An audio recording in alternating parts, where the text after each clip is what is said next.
Okay. We're still waiting for Sunny, but I got your thesis and contextualization.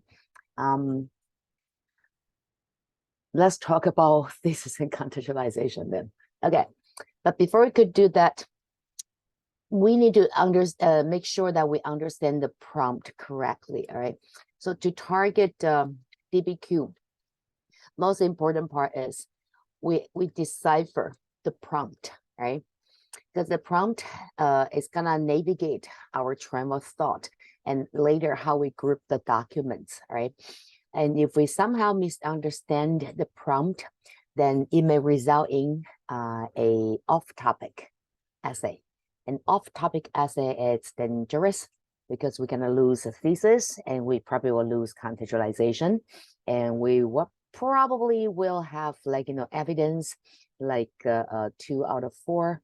The complexity maybe there's 3, but the reasoning part cannot support your thesis since the thesis is wrong.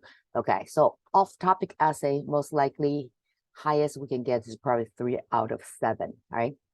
So step 1, decipher the prompt carefully. Let's see, the prompt, the command verb, this is what we call command verb, right?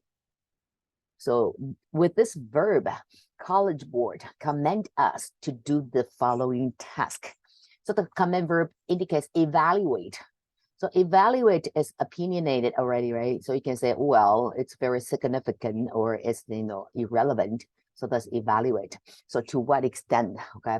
So evaluate the relative importance, all right? So it's importance of different causes. I see. So most important part is here, causes. So this is what we gonna address to directly. So this will be our thesis, right? This will be our thesis. So what causes, okay. And since it's plural, right? So we probably at least have 2. So causes for what? For the expanding role of the United States in the world in the period from 1865 to 1910. Okay, so within this prompt, we need to pay attention to number 1 is the command verb. So evaluate is either, very whatever, okay, positive or relatively not so much, okay, that's the negative part. And then relative importance. So now we know importance is like how effective or how influential, okay, and such of different causes. So this is the noun we need to focus because our thesis is gonna address to this causes directly. So we need at least 2, right, to meet this requirement of plural, right? And the cause will lead to the expanding role of the United States. So far, I'm still a little bit vague in understanding this prompt. So I want to paraphrase it into my own words. So that will make sense to me. This is what we'll do. Okay, so since that the causes, right? So I will paraphrase into what? Right? So what causes? That's my paraphrasing, step 1. So what causes, okay, lead to U.S. expanding. Okay, so what causes lead to U.S. expanding, right?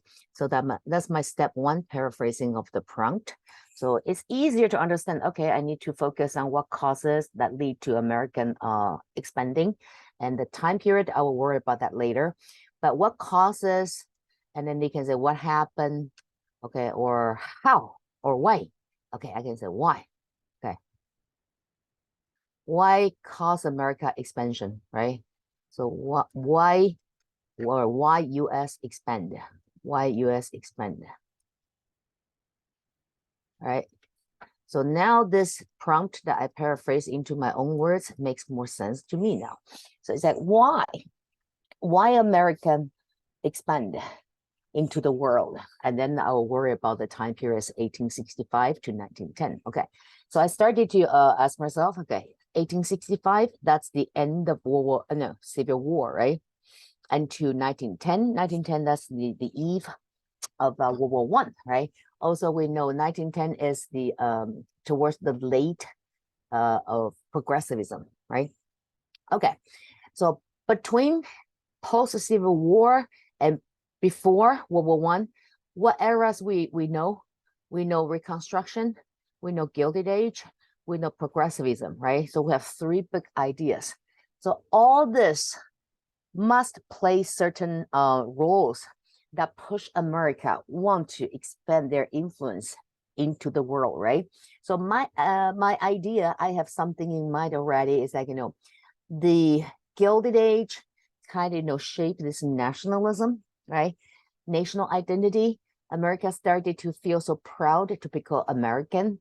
Just look at all this economic growth, right? And the reconstruction, industrialization, everything kind of push America into this, sort of this dominated economic role, right? So I think one factor is the economic growth, right?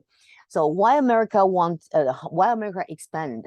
Well, because America already experienced this, thriving economy and people like it, right? So there's probably, it's going to be a factor, a cause, a reason that is related to economy, all right? And what else we know between this era? We also know America feels so proud of themselves, right? And then, but later on they realized this Gilded Age, okay, kind of, trigger all this social problem. That's why we have this progressivism, right? So it's more like in this moral stand, right? So American system, it's good and bad, right? But we can change the bad part and make America as like a role model for the rest of the world. It could be. So it's not related to economic factor. It's not related to what? To this moral standard, or like, the idea. You can even trace it back to that, to what? To this manifest destiny, right? So America is the chosen one by God, right? So could be this kind of, national identity. Okay. And national identity that drive America desire to set a model, okay, example for the rest of the world.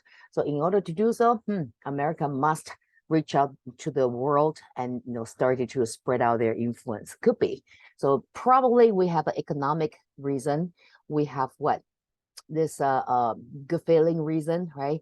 And I need a concrete concept to replace my second reason. I cannot say because good feeling, right? It's kind of weird. So do I know any terms that can really highlight this? American feel so proud of themselves. Okay, not just the economy, but in the whole 9 yards, and they want to set example. They want to educate the rest of the world. Could be. So that will bring us to the concept called social Darwinism. Social Darwinism. Okay. Social Darwinism means what? We know the Darwinism, right? The evolution. Okay. So Darwin is the one who introduced this concept of Darwinism, right? So throughout the history, okay, ever since Earth was created, right? The universe exists, and then we know that certain species, they just disappeared, right? Like dinosaurs, for example, right? So what happened to dinosaurs? They were once so dominant on the planet, but later on they just disappeared, right? Distinct, right? And it was but after dinosaurs, we'll have a new species started to grow, right? So like cockroach, right? Birds, right? So lives on Earth tend to become smaller size. That's what we know. Okay, so this is actually the theory introduced by Darwin. He said that in this world, there's always gonna be up and down for a particular species, but whenever the challenge come from Mother Nature happens, it's the fittest that can survive. That's the Darwinism, right? So when species disappear, that's nature selection. That's nature selection. So if you are the fittest according to the nature's standard, and then you survive, right? So that's Darwinism. And later on, this concept was borrowed by this European imperialism, right? And they just changed it to social Darwinism, right? So social Darwinism is like, It's just because your state is weaker, ours is stronger. The reason we're stronger is because we're chosen one, or we work hard to achieve this, stronger state, right? So it makes sense for us to conquer you and take over your state, and we can better provide for your people. This is called social Darwinism. So this social Darwinism was, created. This theory was created within Europe to justify what European had done during the imperialism, how they colonized Africa, how they enslaved Africans, how they colonized India and invade China and monopolize the markets, right? That's known as the sphere of influence, right? Okay, so I can use social Darwinism as a argument for my second body paragraph, right? So one is economy, the other one could be social Darwinism. But so far, this kind of train of thought works for LEQ, for long essay, because long essay, you do not need to decipher the documents. You can come up with your own evidence. But for DBQ, it's a little bit different. Our evidence must come from these documents. So you will be provided with altogether seven documents, right? And according to the rubric, okay, for DBQ, we are supposed to use at least 6 out of 7 documents to serve as our evidence to support our argument or thesis, right? So when it comes to LEQ, our train of thought earlier, it's okay, it's good, right? But when it comes to DBQ, we're gonna do something different, okay? So I'm gonna introduce you this one. This is a DBQ worksheet, all right? So what we need to do, step 1, is to decipher the prompt, okay? So we must decipher the prompt carefully, make sure we understand what our mission is. So based on this prompt earlier, we paraphrase into what?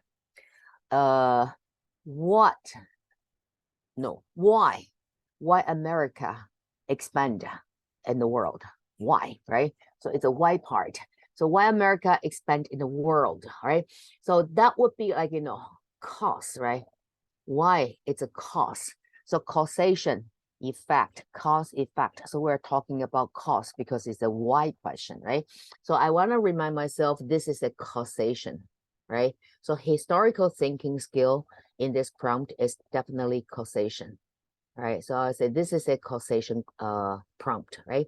And category is that causation, right? If it's comparison, compare what? What kind of change, right? So causation is a causation lead to expansion, right? So I will probably put down this. This is the worksheet, right? So I will do, okay. It's a causation, right? Cause effect. Cause, why do I have capitalized? So I will work this way. Cause and effect, right? But focus on causes, right? Because effect we already know. In this case, effect is American expansion, right?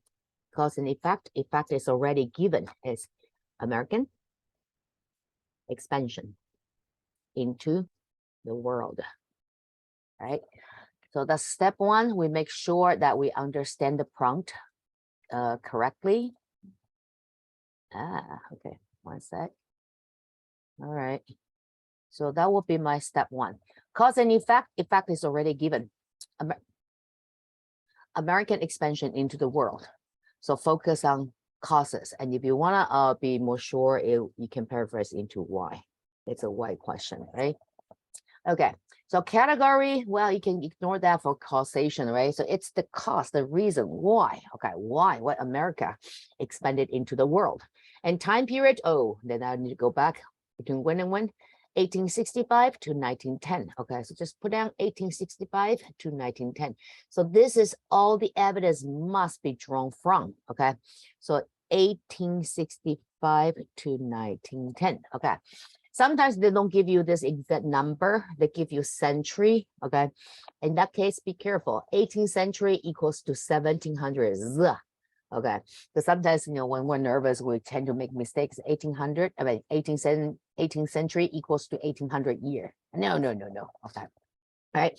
So this is where the evidence. Okay, so evidence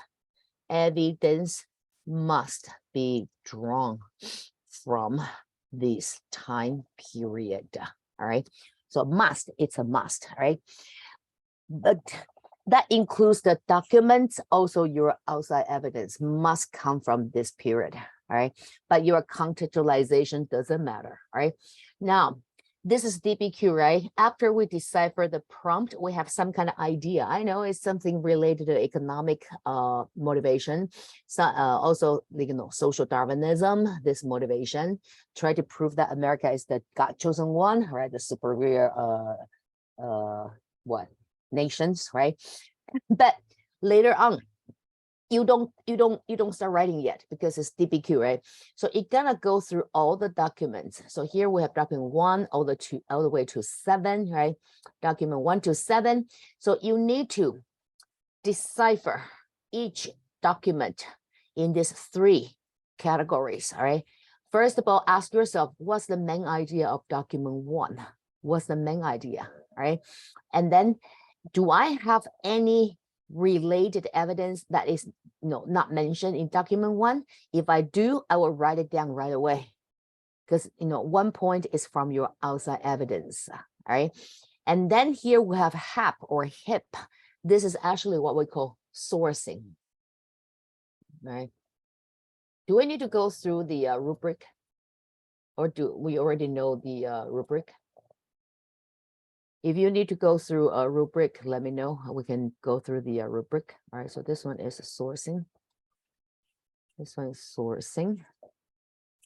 Okay, and then outside evidence. So this one is 1 out of 7 total mark. All right, and then outside evidence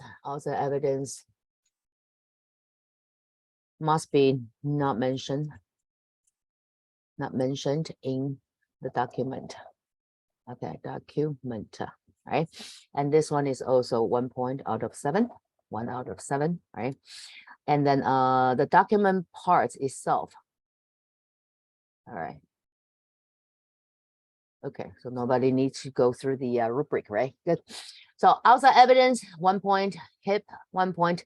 And HIP is what? You try to analyze the document in 4 different areas. Okay, so you can analyze the document's historical context, or the intended audience, or the purpose, or the point of view. All right, do we need to explain what they are if we do type 1?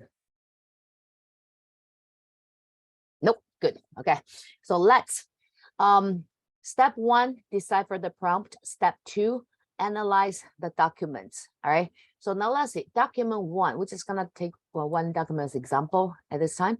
So document 1, let's see, the source is from treaty concerning the concession of the Russian possessions in North America by His Majesty the Emperor of all the year Russias to the United States of America. I don't care, it's too complicated, but I do know one thing. It's 1867, related to Russia, and accompanied with our knowledge of American history. I know something happened this year. It's related to Russia. It's what? The purchase of Alaska, right? The purchase of Alaska, right? And also we have this one, cession, right? So cession is give up, you give up, something of, belongs to you. So you cession, right?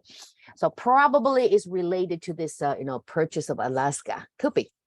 Now let's see. His Majesty, the Emperor of all the Russias, agreed to cede to the United States by this convention. Immediately upon the exchange of the ratification thereof, all the territories and dominion now possessed by His said Majesty on this continent of America and in the adjacent islands, the same being contained within the geographical limits. Okay, don't care. Okay, what we care is what? When you read this historical documents, sometimes you say, I don't understand what you try to say. That's normal because they use this kind of language, right? But you just focus on the keywords. Once again, nouns and adjectives, right? I know this one, right? I know this one. By this convention, okay, so it's a meeting immediately upon the exchange, okay, exchange of the ratification, okay, territory, dominion, now possessed by his set majesty, don't care, on the continent of America, okay, America, in the adjacent island, okay, so that would be Alaska, no doubts, right? The same being, blah, blah, blah, don't care, okay, and next one, the inhabitants of the ceded territory, inhabitants, now talking about people. So paragraph 1, we know it's the land, right? So paragraph 1 specifically addressed to which part of the land that belongs to Russia is now going to be given to America, okay? And how about the inhabitants, the people there of the ceded territory according to their choice? Okay, so they have their own choice, right? May return to Russia within 3 years. Okay, so in 3 years, people living in on this land, they can still go back to Russia, or if you stay, you become American citizen.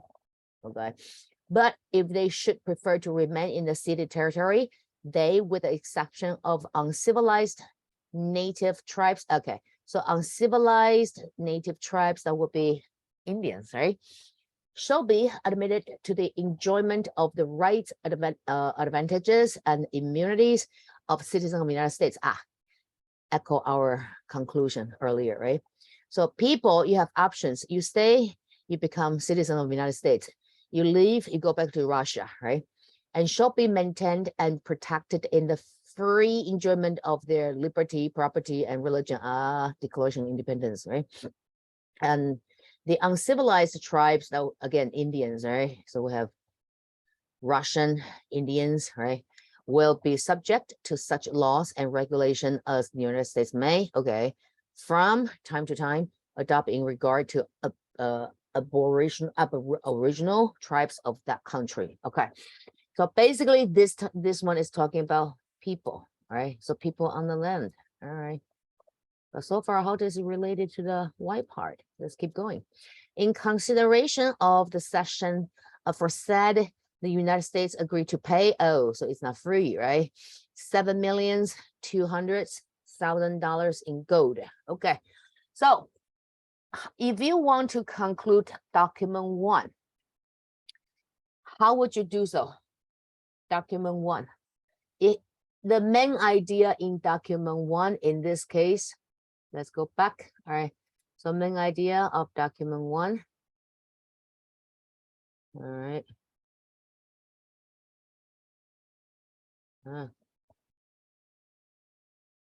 What does document 1 try to say? Jeffrey, can you summarize document 1? If I remember correctly, document 1 was all about how Russia's emperor at the time ceded Russia's possessions to the US. Basically, and then like he said, it was like 3 years for the and then they also gave 3 years for the Russian citizens to like move back to Russia or stay in the US, yeah. But don't forget there are 2 parts in this session, right? This concerning treaty, all right? So we have 2 parts in this treaty. One is land, one is people. Land, nothing much to attract our attention, but how about the people? The description of the people.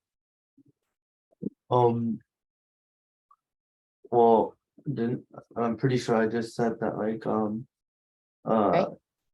Exception of uncivilized native tribes. Right. Right, they can choose to stay or they can leave, right? But you see how this treaty is a treaty, official document, right? When they refer to the people who inhabited here, it's uncivilized, right? Yeah. Remember, before we started to decipher the documents, we already have some kind of idea, right? So why America want to reach out to the world, expand their influence into the world? One is economic concern. The other could be what this social Darwinism, right? And do I see anything from document 1 that can actually support my possible argument? social governism, yeah, uncivilized native tribes. Basically, they're saying that, oh yeah, no, you guys are uncivilized. We might as well help you guys become more civilized. Something like that. Yeah. Could be, right? Okay. So for document one, thank you. Document one, I will conclude the main idea is land bought by USA, right? From Russia. Okay. People, right? People on the land. People on the land is uncivilized. Right? Uncivilized, right? US pay money. Okay, I was summarizing this way. So I have 3 paragraphs, right? And that's the 3 main idea from these 3 paragraphs. So land bought by US from Russia, okay. People on the land is uncivilized. US pay money, to whom? To Russia, right? Okay, so main idea, because this is a note, right? I don't need to write in a complete sentence. I just remind myself what this document is about, right? Okay, do we have any outside evidence that related to this kind of event? Probably. America not only bought Russia, Alaska, America also bought what? Louisiana, right? So I could put down, but Louisiana, not really fitting to the time period we want, right? It doesn't. So any other purchase happened during this time period? We do. 1898, Spanish-American War, recall? America helped Cuba to claim its independence, but at the same time, forced Spain to sell land, including Guam, Puerto Rico, and Philippines, right? So I can write down this related here, right? So 1898, does that fit into the timeline? Yes, 1898, what happened? Spanish, yes, Spanish American War, right? US war, easier. And what? Bought land, right? From Spain, right? Okay. Now comes to this HAP part. The first H is historical context. So we need to ask ourselves, document one, let's go back. Document one was written in 1867, right? So 3 main idea in this document. So, sold land, bought land, people uncivilized, right? America pay money. Okay, so what paragraph 1 and 3 pretty much the same, right? So it's a land purchase, and land purchase including the opinion upon the people who live on the land, uncivilized, right? So based on what? Okay, what happened in that time period that would lead to Russia sell land to America, or because we want to focus on the subject right here is United States, right? So we don't really care about Russia. We need to figure out why America expanded into the world, right? So Russia sold to them, that's their problem. We don't care. We care about why America reach out to the world, try to spread out its influence around the world, right? So America bought this land. It does not really talk about the nature resource, no. So America did not buy this land out of economic gain motivation, right? So probably is this one. The uncivilized people, America wants to educate them, could be, right? So historical context is that America during that time, 1867, that's post-Civil War, right?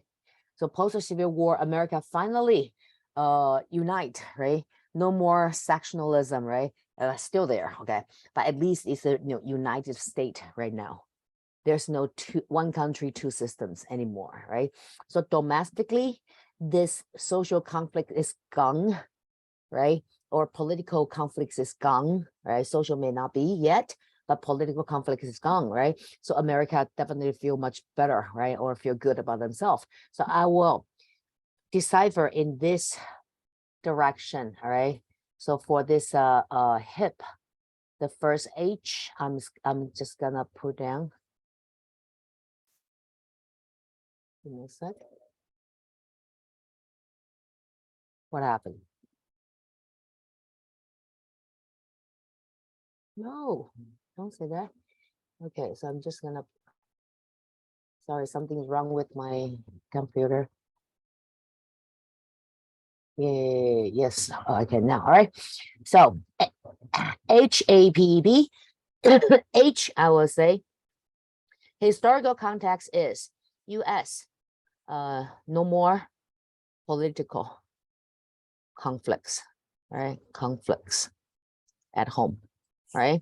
That's the historical context, right? So that kind of drive America's ambition, right, to focus on foreign issue, right, or diplomatic issue, right? So domestically, there's no political conflicts. So America now can turn to diplomats, international, right? So that would be the historical context to explain why America would come to this, decision to buy land from Russia. Could be, all right. And then A, intended audience.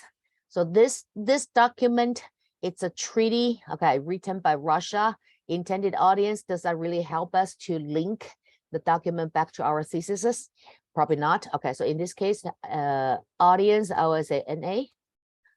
Okay, you don't need to analyze the intended audience because it's not related to America. Why America? Because this document is written by Russia, right? And the intended audience is probably to Russian or to American public, all right? And then P, first P, you can say it's the point of view, okay? So POV. So POV is the author's point of view towards this topic, right? So go back. Right here, His Majesty of the Emperor, that definitely is written by Russia, right? Concession in the Muslim, okay, Emperor, okay, by His Majesty the Emperor of the Russia, okay. So point of view, we don't see any like a strong indication from this treaty place opinion upon America, because we care about United States because that's the subject, right? So this point of view from the author doesn't really help us to link back to why America expand, right? So again, I was just saying no, I don't want to have POE, okay, so NA. And then we have one more, is purpose, right? So purpose of this document is just to what? To finalize, legalize this purchase, right? And does that help us to link back to the United States? I don't think so. Okay, so I won't analyze this purpose, right? So that's how we do for the first document, right? So summarize the main idea, three body paragraphs. I have three main idea. Land bought by USA. Of course, they pay money to Russia, and people on the land uncivilized, right? And outside evidence, similar evidence related to land purchase, but also fitting to this time period, right? That would be Spanish-American War, right? And for the HAP part, you don't need to go through the whole four categories. Okay, if you don't believe, this audience help you to argue support in favor of your thesis, you can forget about that. Makes sense? So that's document 1. And you do the same thing for document 2, all right? So document 2 is from Joshua Strong, Our Country, okay? Is its possible future and its present crisis, 1885. So possible future and present crisis. So our country is probably really, referring to America. Okay, so let's take a look if we're right or not. So this American writer point out the crisis and future. So it says, it seems to me that God, with infinite wisdom and skill, is training the Anglo-Saxon race for an hour sure to come in the world's future. Okay, so it's related to God right here. Okay, so something related to God. Okay, could that be religious belief, like, Age of Exploration 3G, maybe? Okay, so I will circle God, okay, because it's very obvious right here. And then here 2-4, there has always been in the history of the world a comparatively unoccupied land westward. Okay, so starting to talk about the westward expansion or even colonization, right? Into which the crowded countries of the East have poured their surplus populations. Yeah, so that's colonization, right? Because the East have pulled their surplus population. So East refers to Europe, right? So Europe started to move to America because it's unoccupied land, right? Unoccupied land. But the widening waves of migration, which millenniums ago, okay, that's 100 years ago, rolled east and west from the valley of the Euphrates meet today on the Pacific coast. Okay, so Euphrates, Tigris, that's Mesopotamian, right? Civilization, and meet today on our Pacific coast. That would be where Pacific West, right? And there, okay, so talking about immigrants, right? Coming from Asia and then arrive America from the West Coast, right? And there are no more new worlds. Okay, so yeah, no more because the last isolated land was discovered by Europeans. The unoccupied arable land of the earth are limited. Okay, so that I can understand that into like, nature resource are scarce, right?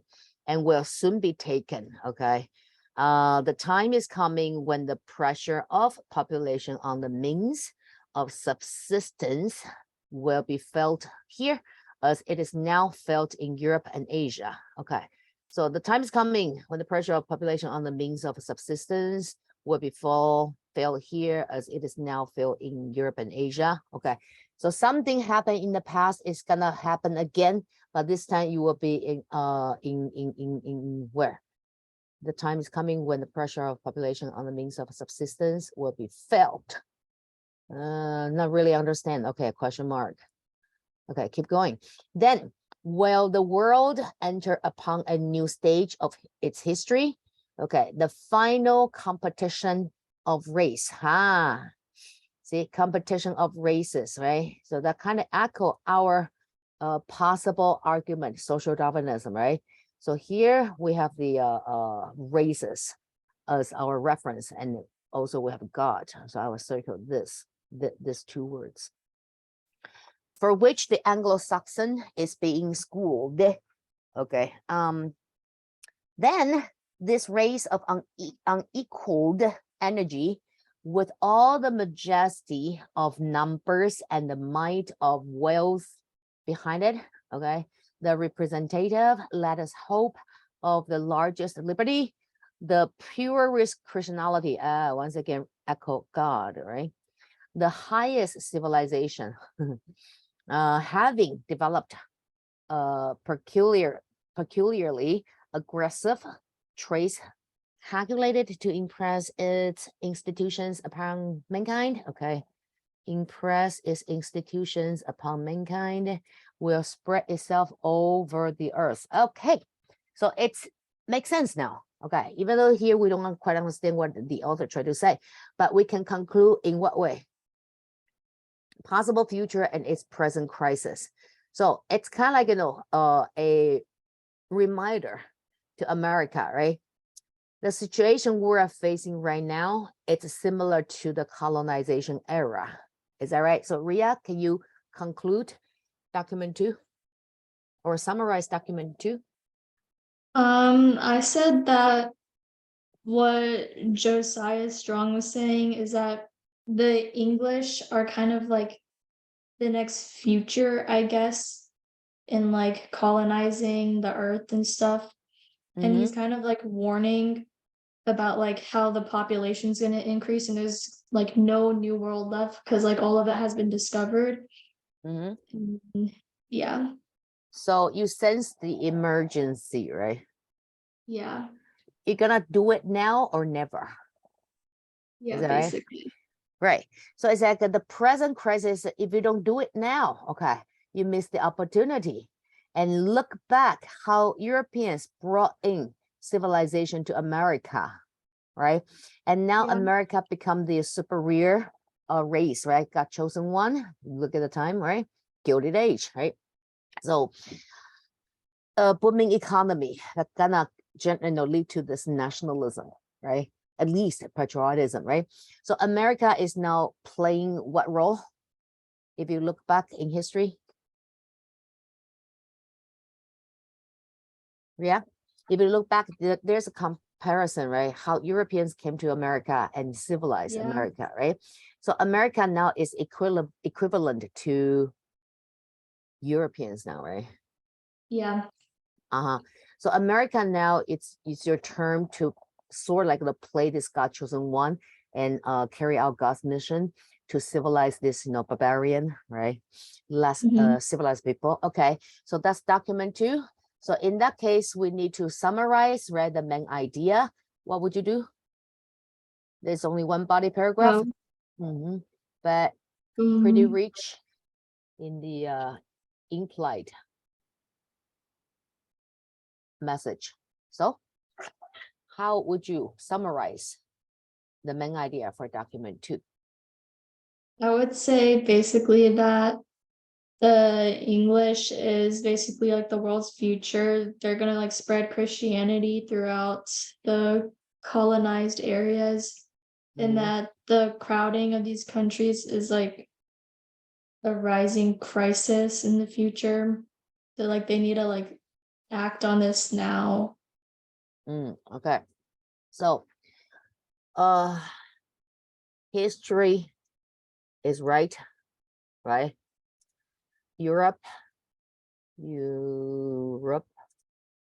brought civilization, right? Civilization to America, right?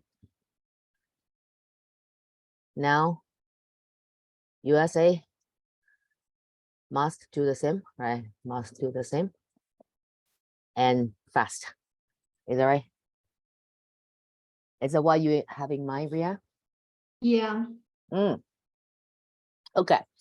Do we have any outside evidence that it's kind of related to document 2? This time period?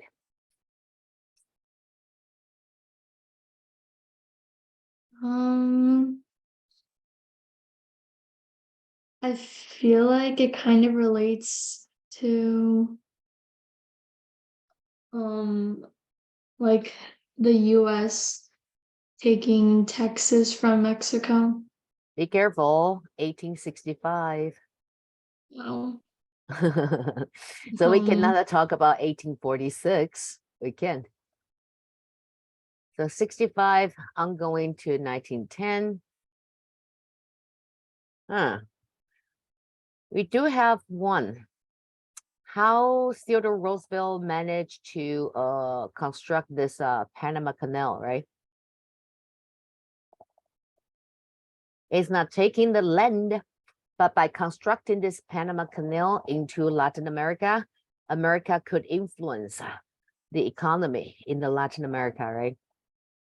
Kind of like, right? So America must do the same, what? Help this less civilized people, right? Or community, right? And that would echo Theodore Roosevelt's policy, right? Panama Canal construction. So America can help Latin America to develop their economy. So in a way, America had the mission to help less developed place, okay, or state or territory, right, to catch up with the world. So if I want to argue in that perspective, and I can say outside evidence, Roosevelt, right? So Roosevelt forced Latin America, okay, into the building, right, of what is it, Panama, right? Panama Canal. Okay, so why USA can help Latin America in economic development, right? Okay, so this is how it's related this outside evidence to the main idea of document 2. So if we have this claim saying that now USA must do the same, right? So brought civilization, so could be civilization, but related to the improvement, development. So Roosevelt forced Latin America into building of Panama Canal. Why? Because America believed doing so, Latin America will benefit, right? America could help Latin America in economic development, right? And next is the HAP part. So historical context. Historical context, let's go back. Document 2, 1885. Under what circumstances, or what was the social trend back then in 1885 that kind of result in the author believe so and write such a document? So Jeffrey, what do you say? What do you say? The context.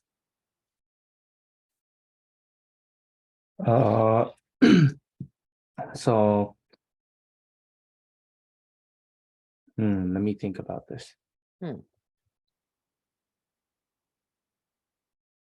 So in terms of context, this allows it to, let me. So let's go back. This document, 1885. 1885, Gilded Age about to end, and started this progressivism, right? Yeah. So it started the progressivism, which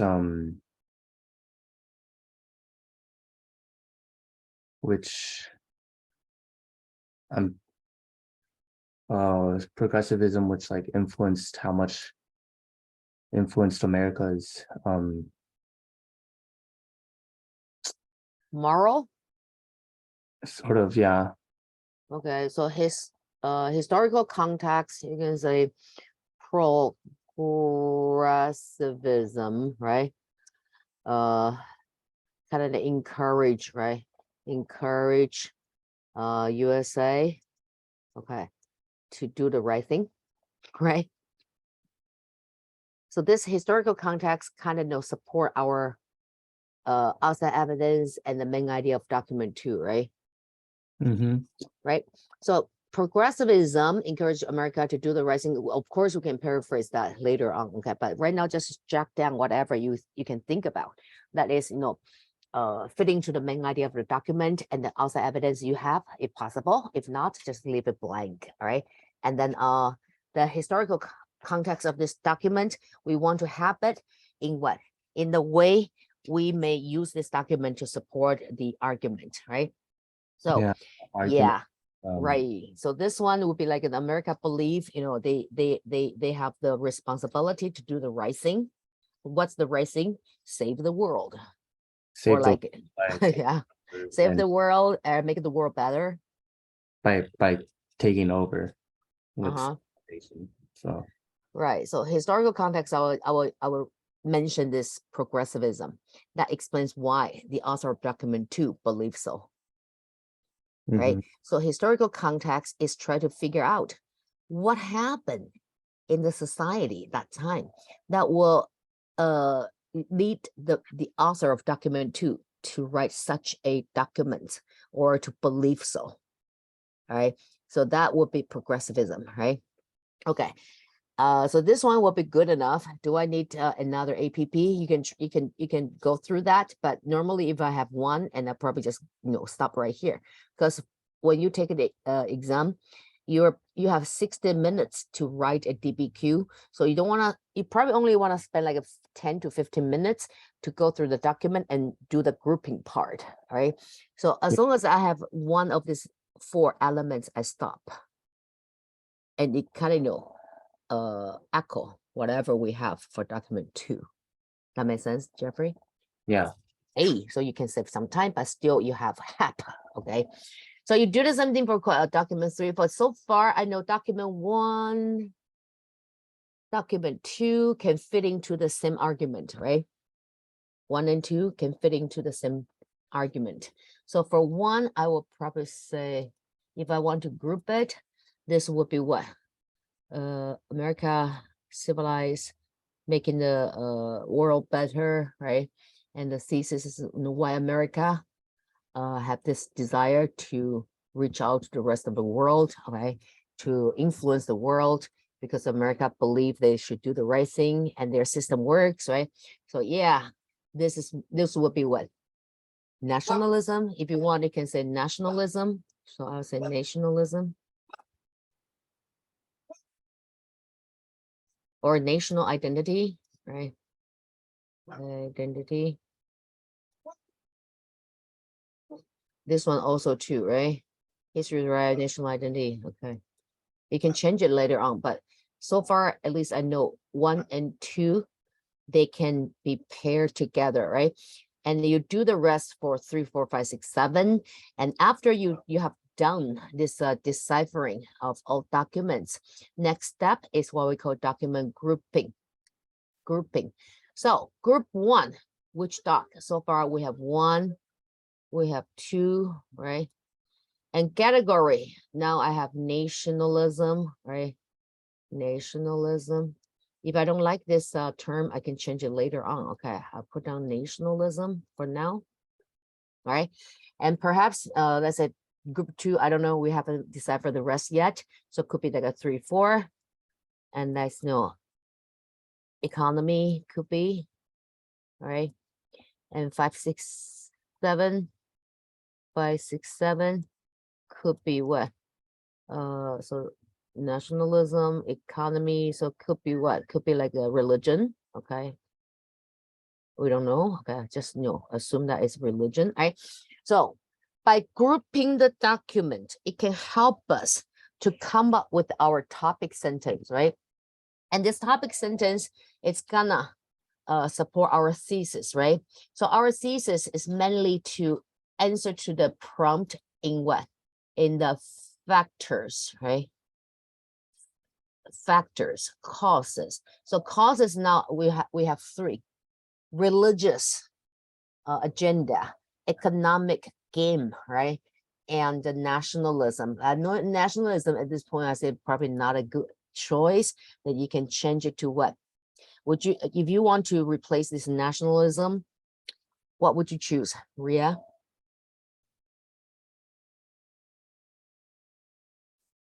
To replace nationalism? Because I believe this is too strong, right? Probably like, I don't know how to word it, but like trying to take like colonize other islands and stuff. Because they believe doing so, America is doing the world a favor, right? Yeah. Do we have any terms that we already know from this course? Colonize, kind of, or expand. Eh? No, we're talking about terms because we need a solid noun to serve as our argument for our topic sentence to introduce this paragraph, right? Yeah. Do you recall the term in the westward expansion?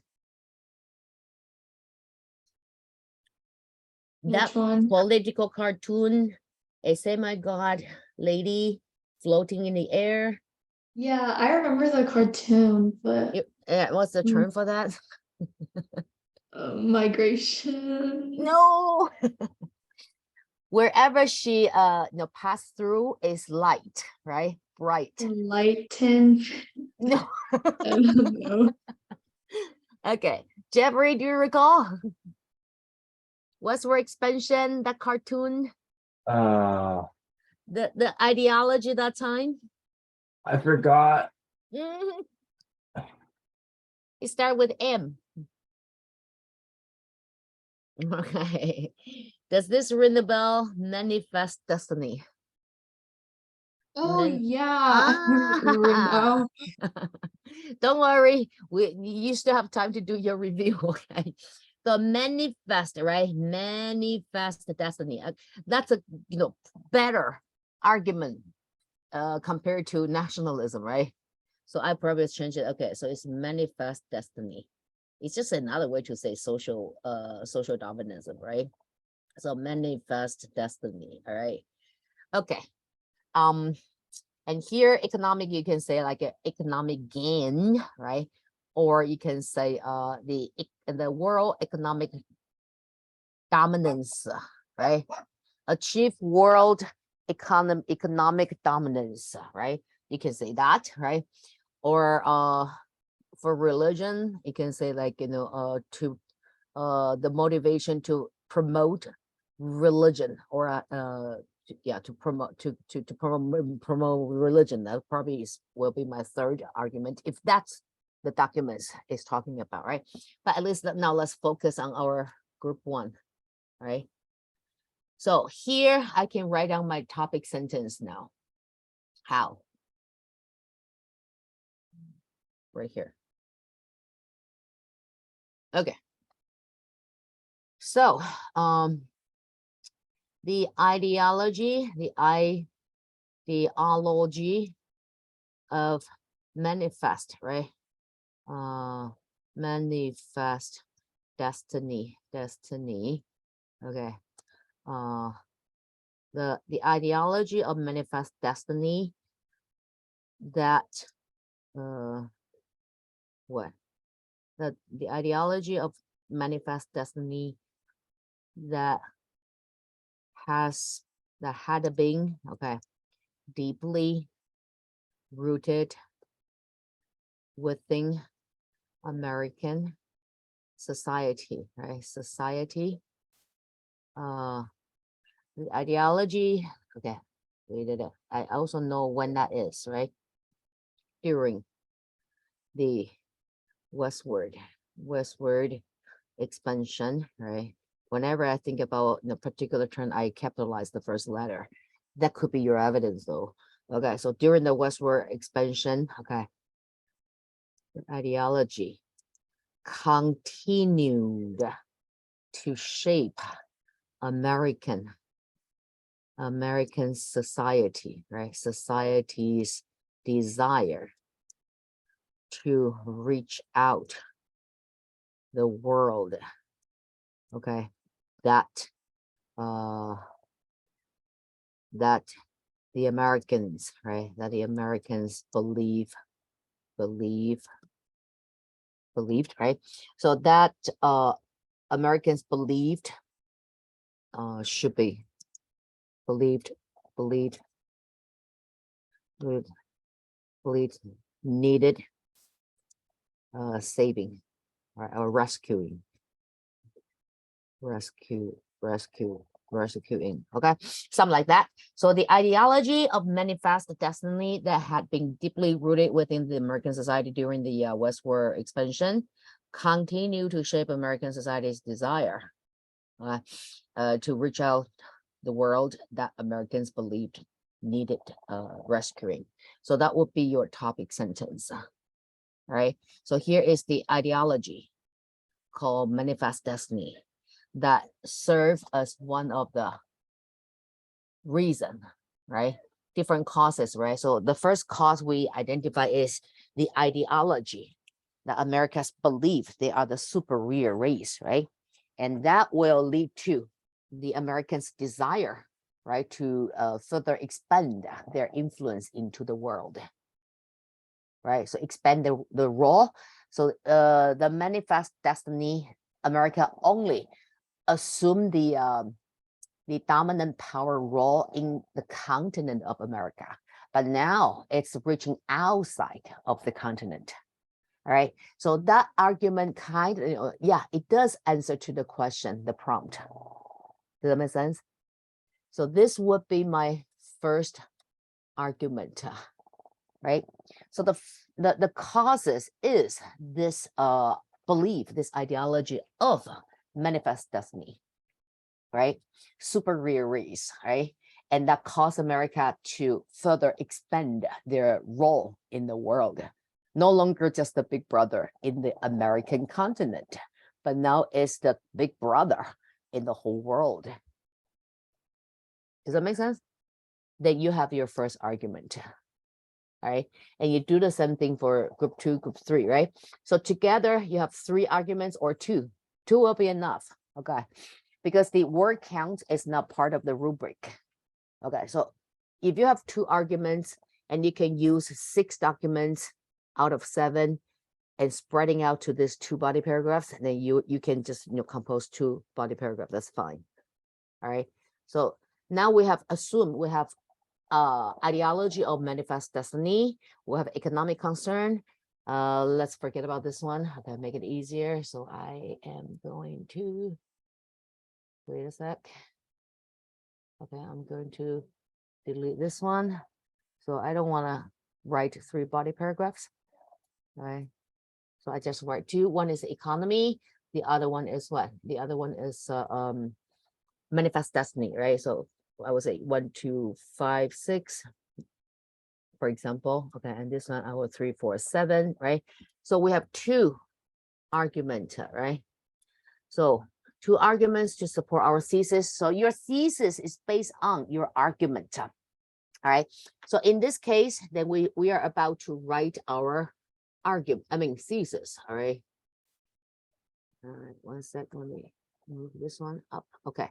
So here, after you group the documents, right, and you come up with this topic sentence, right? Next, you can write your thesis. All right. And this rubric for DBQ, 7 points, there's 1 point called complexity, right? So complexity can be achieved through what? Here. This is your complexity. This is 0.7 right here. Demonstrate a complex understanding of the historical development that is focus of the prompt, using evidence to corroborate, qualify, or modify an argument. Okay, so basically College Board is telling us the response must demonstrate a complex understanding, which must be part of the argument and not merely a phrase or reference, and could be what? Explaining nuance by analyzing multiple variables. So nuance is like, your argument is persistent, okay, but there's a slightly different, okay, that's nuance, and analyzing multiple variables. So now we have 2 variables, right? One is manifest destiny, the other one is economic concern, okay? And can we put this together and present the nuance? Probably. So America believe they are the chosen one and they are the superior race, okay? And mainly because they have achieved economic growth, right? And to further secure their to further prove their ideology right, they need to expand their economic influence. Could be. So if you link this to argument in this, interdependent variable, they're interdependent, interdependent, right?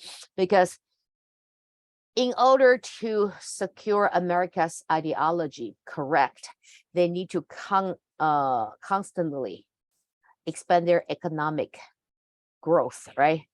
So economic growth will then in turn, okay, secure their ideology, and this ideology is kind of the motivation that drive America to the desire of controlling world market, right? So if you indicate this two arguments in this way, even though I believe there are 2 different causes that lead to America's desire to expand their world role, okay, but these 2 reasons, they're actually interdependent, or like one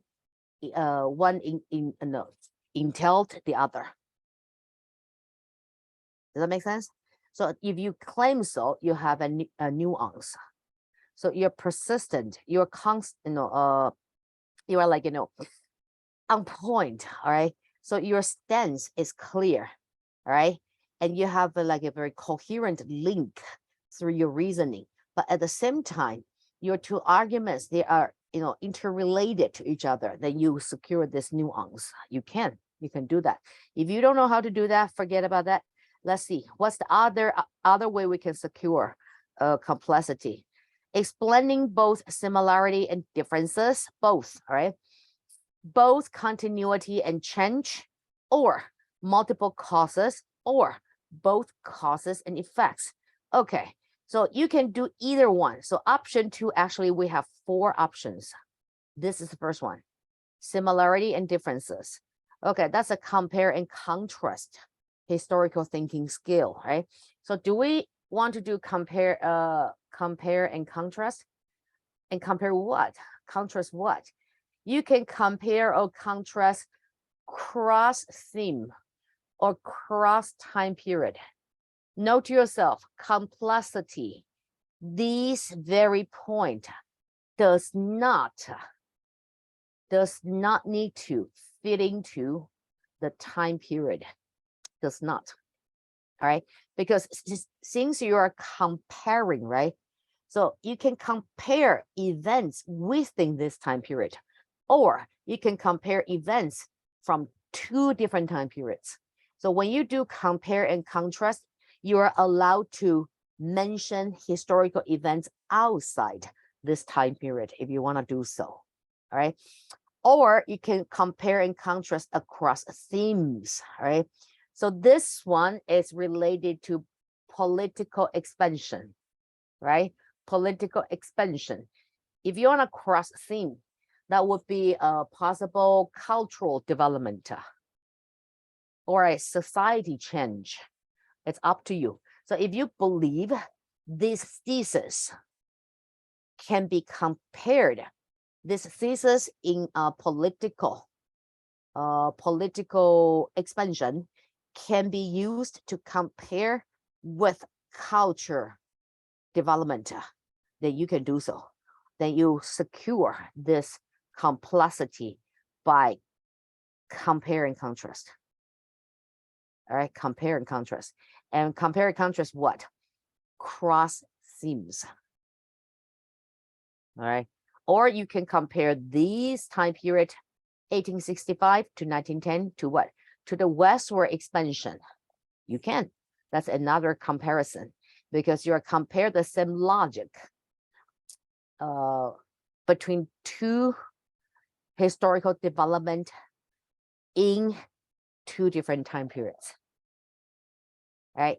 So for these task right here, similarity and differences, in another word, is your comparison and contrast, right? So when you compare and contrast, you need 2 players. So you can have 2 players from 2 different time period or 2 players from 2 different themes. Either way will work. Okay. And then continuity and change. Meaning what? If you want to do continuity and change, you can set the time period here, right? So the historical development here is America's desire to reach out to the rest of the world to demonstrate Americans' strength, Americans' power, right? That's the topic, the theme for this prompt, right? For this time period right here. Can we argue that these kind of desire Americans had that time continue to the later time period? We probably can. When? Cold War, right? Cold War, America tried to prove that capitalism, democracy, it's much better than communism, authoritarian, right? And that's how America tries so hard to recruit its allies, right? To compete against the Soviet Union. You can say that, right? So that's your continuity. So this ideology that believe America is the God-chosen race, people, and America has the mission, the responsibility to help the rest of the world to become better. And this kind of belief, once again, will be demonstrated in Cold War era. So far, so good. So this logic, this ideology appear again in Cold War era. So that's continuity. But you also need to mention change. This is end and not or, right? So continuity and change. So, okay, this desire, this belief that America has the mission, the duty to help the world to become better. Okay, but at this point, between 1865 to 1910, the desire compared to Cold War, is there a change? probably. Right here, America started to lay the foundation, right? Started to lay the foundation. So that later would enable America to become, one of the world dominant powers, right? And this time, America just wanted to what? To expand their territory and spread out their influence as much as possible, right? But there's no imagined enemy, is there? No. All right. America was not like competing against each other, whoever. It's just America's desire, Americans' own desire to introduce itself to the world and saying we are the God chosen one. But during Cold War, America had a rival, that's the Soviet Union, right? So in Cold War era, this ideology reappear, right, or reemerge, right? However, during Cold War era, America was facing or was confronted by another equivalent world power, Soviet Union. So in Cold War era, America not only need to prove, its believing manifest destiny, but at the same time, America also have to prove that Soviet Union's belief is wrong. Okay, so you have your continuity and change. So what continues? This manifest destiny continues, right? Change is during this 1860 to 1910, America just need to prove that America is the best. But during Cold War, America also have to prove that Soviet Union is wrong. That's your change. Make sense? Or multiple causes. Well, we already have two, right? So this one, you probably will think about what's the third possibility, all right? Or like multiple causes. You can explain why America shaped this, belief, this ideology in manifest destiny. So multiple causes, right? Not just because America managed to expand their territory, but also what? America started to harbor this capitalism, right? So land acquisition is one thing. The other is, you can also say domestic stability. You can also say economic growth, right? So everything together, shape Americans' belief system called manifest destiny, right? And this manifest destiny is our argument. So your multiple causes lead to your conclusion of this particular argument complexity. Makes sense? And cause effects, well, the prompt itself is already cause effect, so I probably won't use this one to aim for complexity, right?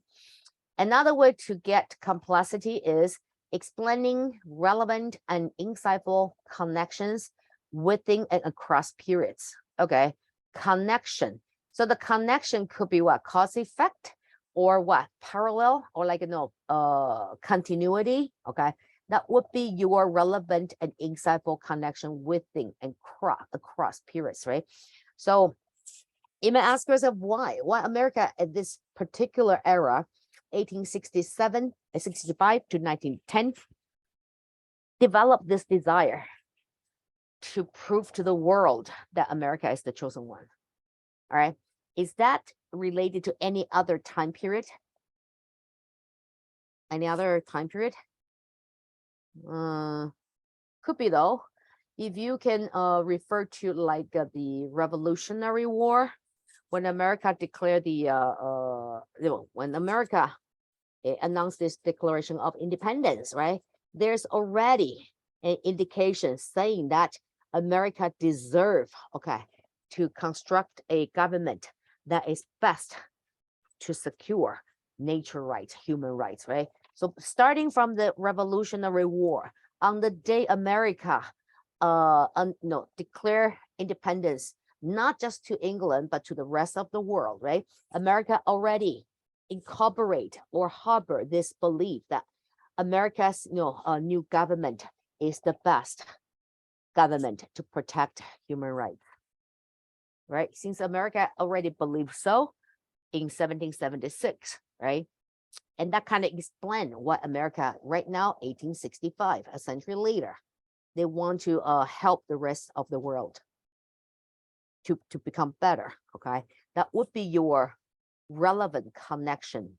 Okay, with across periods. So now we across the period to previous ones, right? To Revolutionary War. Or you can confirming the validity of an argument by corroborating multiple perspectives across themes. Okay, so you have an argument, right? So our argument is ideology of manifest destiny, right? But how do we link this argument to multiple perspective across themes? So you can say, okay, this manifest destiny, right? We kind of did that before.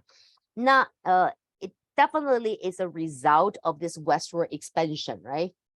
Where America managed to reach, America, no, did not reach the West Coast, right? So America managed to expand, okay, their territory, or like, triple the territory since the day they declare independence, right? So that's one way to explain why America shaped this manifest destiny, right? Can you think of any other reason why America had this manifest destiny other than land expansion? Ria, other than land expansion, any other possibility that will lead to America's belief in this concept called manifest destiny? Maybe like spreading religion. Ah, could be, right? So their Yeah. Protestant belief, all right? Did America try to convert Native Americans? They did.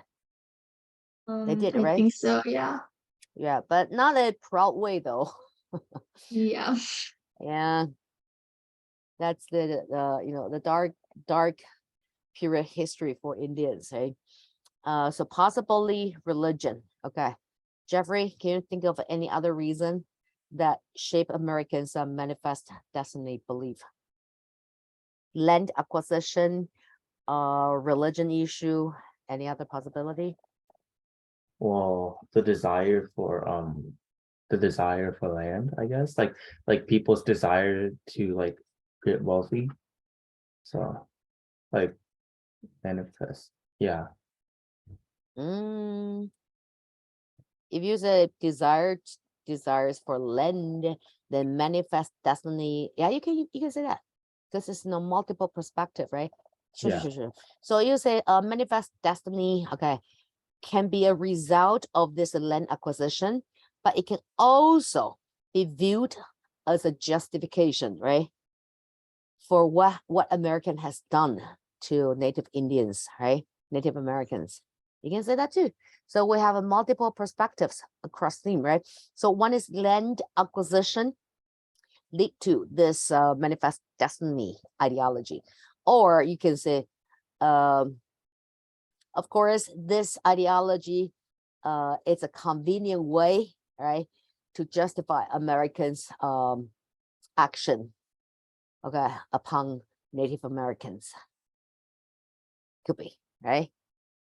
So include this religious element into this ideology, because it's not what is not, no, we want to deprive your land, okay? It's God asks us to do so. So it's a justification. You can say that. So that's your complexity as well. And the last possibility to secure complexity would be qualifying or modifying an argument by considering diverse or alternative views or evidence. Meaning what? You qualify your argument. How do you qualify it? Means logically it stands, right? Or modifying, that means what? Don't take it to extreme. So you modify and say, yeah, maybe there's other, explanation, but mine is better. Okay.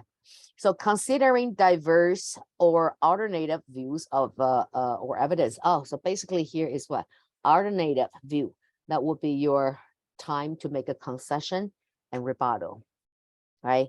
So far our claim would be two major reasons, right, that lead to Americans' expansion of their world influence, right, or Americans' role in the world, right? So we claim there are two factors. And can there be three? Could be. So what's a possible third reason? I guess, of course, so we have economic game, we have ideology, right? What others? Economy, ideology, social, political, the desire to compete with Europe. Could be, right? So you can say, of course, America, okay, of course, Europeans imperialism, Europeans political policy of imperialism could be another reason, right? To drive America with the desire to rise up to the world stage, right? So you can say, yeah, imperialism that was like a prevalent in the Europe could be another reason that motivate America to rise up, okay, to the equal of Europeans, okay. But that could be just a byproduct, okay. But the main reason is the Americans' desire, okay, to obtain economic gain in order to support their belief system that American is the God chosen one. Okay, so you make a concession, but you rebuttal. Okay, so concession rebuttal, there are two ways to do so. When you make a concession, you are acknowledging the opposite side's opinion. In other words, when you make a concession, you are actually challenging your own thesis, your own argument, right? So the reason we do so is to better qualify our arguments and thesis. If we only prove whatever our thesis is correct, we're being narrow-minded. Okay, so to be a well-rounded thinker, to be a more like, you know, objective, we want to acknowledge possible challenge. So it's like before your audience challenge you after you publish this this essay, you might as well challenge yourself, because doing so, you give yourself a chance to rebuttal. But if you don't do so, you publish, go ahead and publish your essay, and you may receive your criticism everywhere. It's like you're being narrow-minded. Have you ever considered that? Probably it's because of Europeans' influence. Okay, so instead of having your audience to criticize you later, you might as well challenge yourself now. So you give yourself a chance to rebuttal, all right? And that would make your essay more well-rounded, right? So concession rebuttal, concession part is the same. Okay, you acknowledge the opposite side's opinion, all right? Or you acknowledge additional possibility, all right? And then you can rebuttal back. You always rebuttal back. If you make a concession without a rebuttal, it's like, you know, okay, you win, I'm wrong, sorry, okay? So when you make a concession, you need to rebuttal. And rebuttal, we have two ways, all right? So concession is kind of like, you know, I know what you mean, okay? And then, but after say, I know what you mean, okay? I know what you're thinking, okay? So two possibility in your rebuttal. First possibility is, I know what you're thinking, and you are right. You are right. I'm not saying you're wrong, but mine is better. My argument makes more sense. My argument has more more evidence to endorse it, right? So first rebuttal is, I know what you're thinking and you're right, but mine is better. Second rebuttal is what? I know what you are thinking, but you are wrong. But you are wrong. So you have two rebuttal. If the concession you make, you believe it can also exist, it also stands logically, right? Then you say, I know what you're thinking and you're right, but mine is better. Okay. But if you believe the opposite opinion has no solid ground, okay, to exist, and you can say, I know what you're thinking, but you know what? You're too young, too naive. You're being lied to. Okay. You have a misconception. Let me tell you why. So, but you're wrong. So when you say you're wrong, and you need to explain why they're no, the other opinion, argument is wrong. Does that make sense? So that's how you secure alternative views. So either it's right or either it's wrong.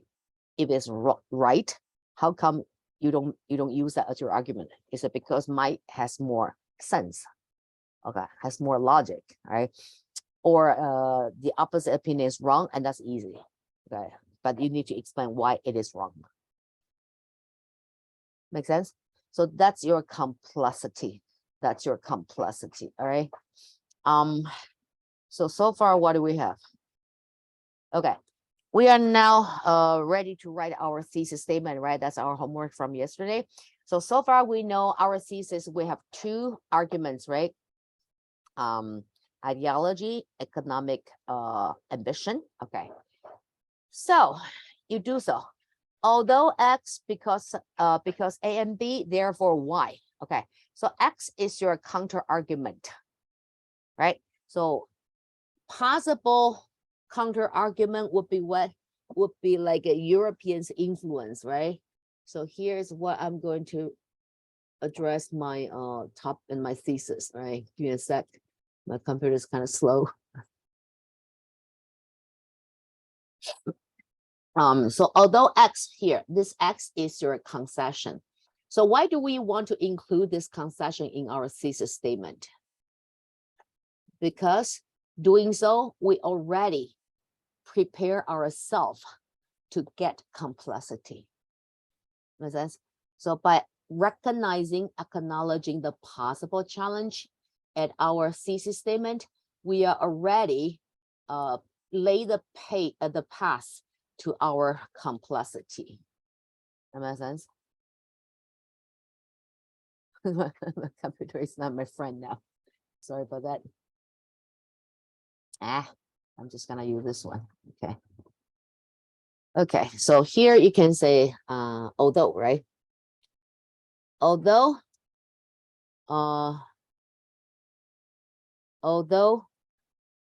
the European, right, Europeans imperialism, okay, might have, although the Europeans imperialism policy, right, policy might have shaped Americans desire to expand their role in the world. Okay, so that's your although. Okay, and then you say because, that's your argument. Okay, because although because the ideology of manifest destiny and the ambition, okay, the ambition of economic game, right? Economic game, okay. American, so I don't need therefore anymore, right?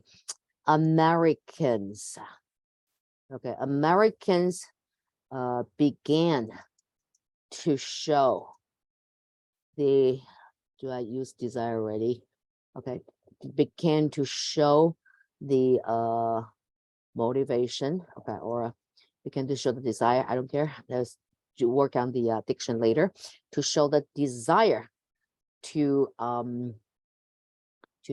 reach out the world, okay, and claim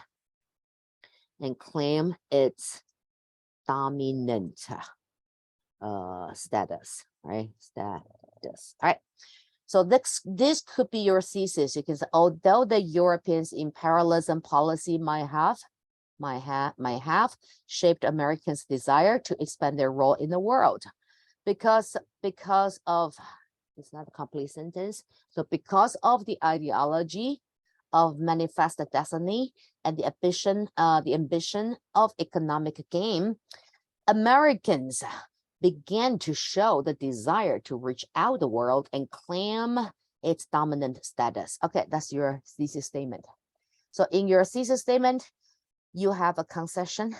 Oops, you have a concession already, right? You have two arguments, right? And together, do we answer to the prompt? Let's go back and see. Evaluate the relative importance of different causes. Do we have different causes? Yes, we do. We have two.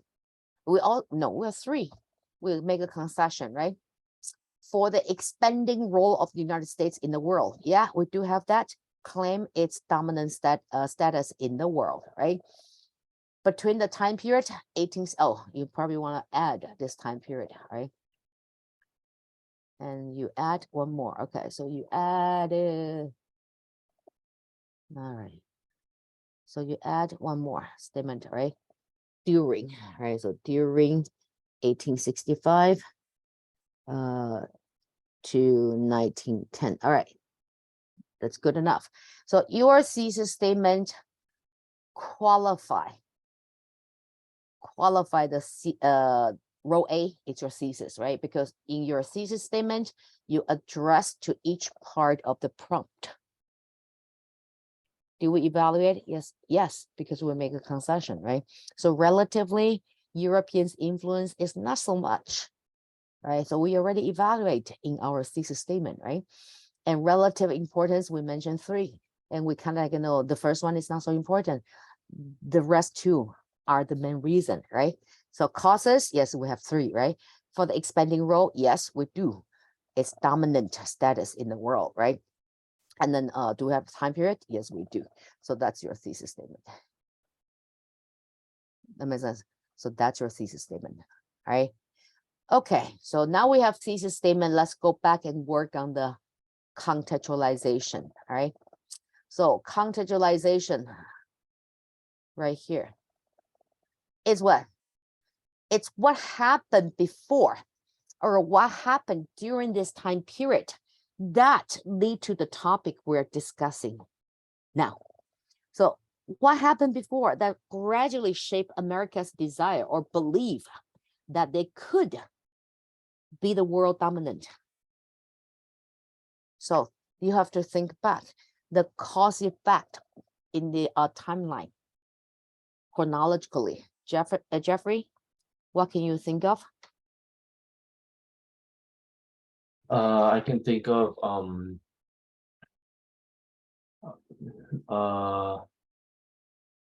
so I mean you already talked about a lot of stuff inside the thesis, but I have to think about stuff before that, right?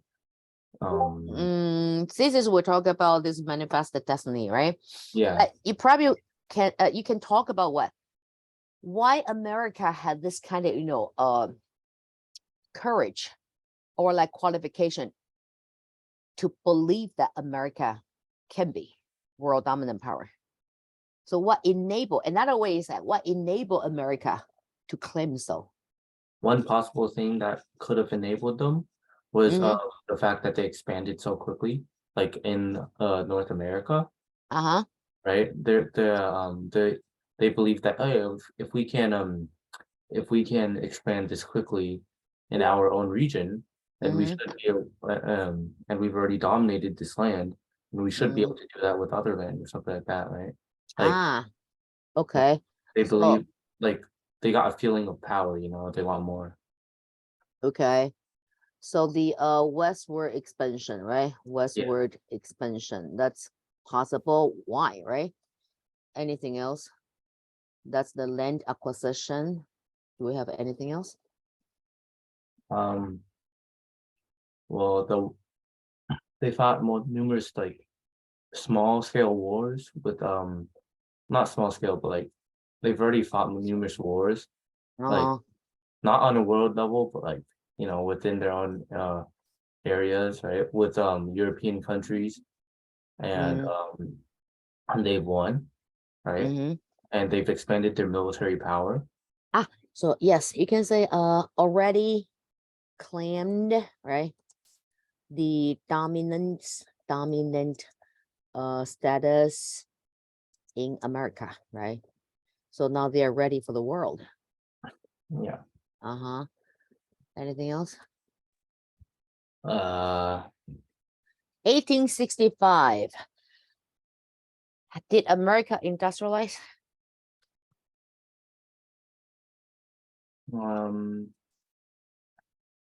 Did let me It think. did it, right? Yeah, they did. Yeah. Right. So America, they have the, remember in a westward expansion, there's a big ideas. It's market revolution, right? Yeah. Industrialization, right? So that could be another factor that lead to Americans believe they can, right? They can actually rise up to the world dominant power, right? So the industrialized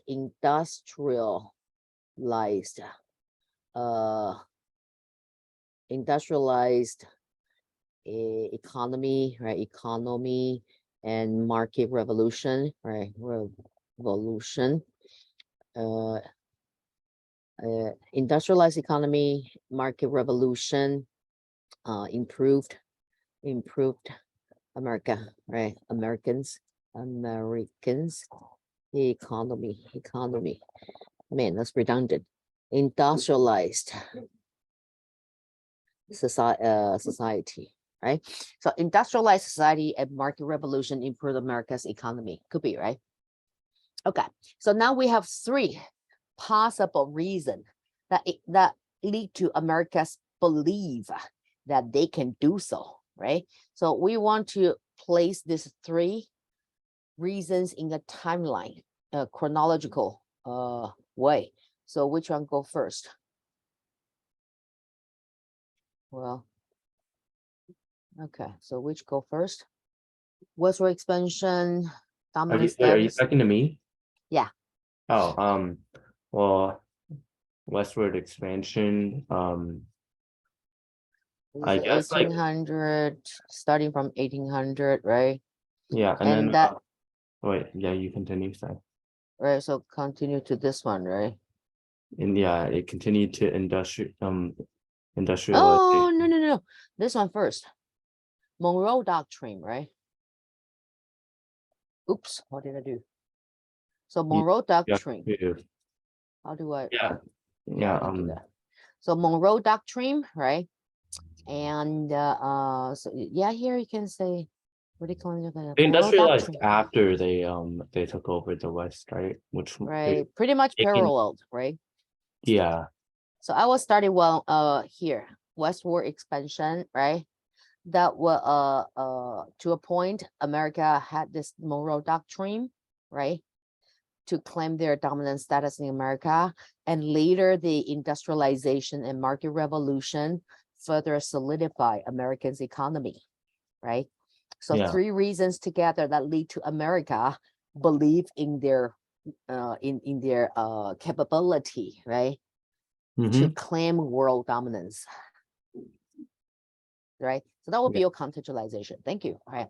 So if your homework from yesterday, you mentioned these. You have the thesis statement, all right? So you have two arguments or three arguments, whatever, and you make a concession. If you did not, that's okay, because we did not require this concession for complexity. That's pretty much what you need to do, okay? So for DBQ, this is what our train of thought is. Step one, study the prompt carefully. Make sure we are not off topic. Most importantly is what? Who is the subject? You're gonna focus on this, right? So for document one, it's a treaty, and by deciphering the language, I believe is written by Russia. Okay, so I won't help this document one's audience, purpose, point of view, because it does not help me to support America. America in this case is the subject. Okay, and then after you're done, the next is what? Next is you started to group the documents. So you group the documents into different family, right? Category. So you have category 1, it's right here, ideology. Category 2, whatever. Category 3, whatever. So if you have 3, then you have 3 arguments. If you have 2, you have 2 arguments, right? And then you're ready to start writing your thesis statement in this case, all right? So thesis statement, make sure you better, okay? It's a better option. You make a concession, and in this case, you already laid the path for your complexity. So you can go ahead and compare why, and talk about why this Europeans influence is less influential, that shape Americans' belief to claim world dominance. That makes sense? Okay, I'm gonna stop here for a couple seconds. Let you think about it. If you have any questions so far, how we develop this step-by-step DBQ outline, all right? And what is HIP, and what is the concession, rebuttal, how to nail this complexity, and how to group the documents, how to come up with their thesis statement. If you have any questions, ask now. Think about that.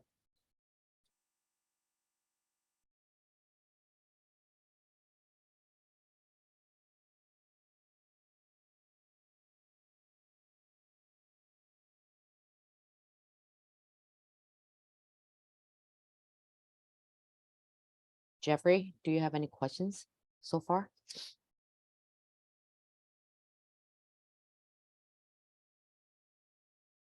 I really feel like I just need to review a little bit more, but like, Mm, yeah, I feel like I need uh-huh, to review the dates of everything a little bit more. uh-huh. But Yeah. so far, is this train of thought make sense to you? Yeah, yeah. Good. Okay. Ria, questions? No, I just think I have to review more too. For the events or what? Timeline? Like the events and like what happened during the events and the timeline as well. Ah, okay. That's a thematic review. We'll do that in the last class meeting. Okay. So kind of, place all this units, big idea in the chronological timeline. All right.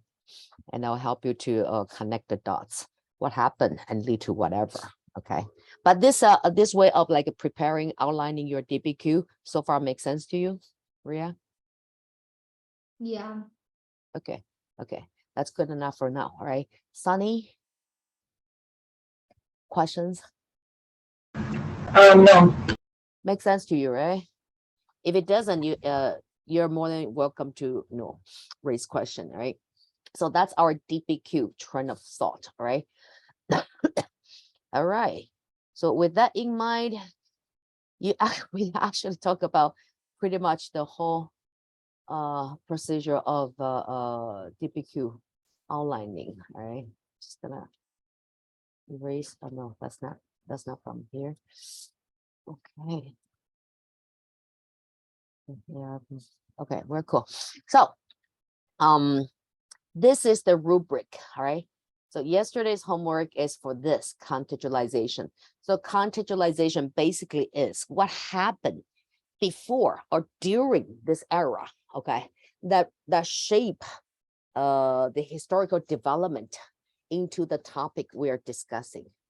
All right. So our topic, the topic we're discussing in this case is what? America plan to rise up and claim this world dominance, right? So ask yourself why America was able to do so, or what make Americans believe they could do so, right? And then your thesis, all right, is 1 point right here, contextualization 1 point, thesis 1 point, all right? And then for document part, as long as you use 6 out of 7 documents, and then you're gonna secure 2 points. 2 points, right? And then you're gonna what? You're gonna HIP. You use 6 out of 7, right? And then amongst this 6, you're gonna HIP 3. If you HIP 3, like what we did, right? For the first one, It kind of makes sense, right? So no more political conflicts at home, right? And that kind of, further influence America to believe that America is the superior race, right? And that provoked the desire for America to expand their influence into the world, right? Because America is such a stabilized society and such a economic developed state, right?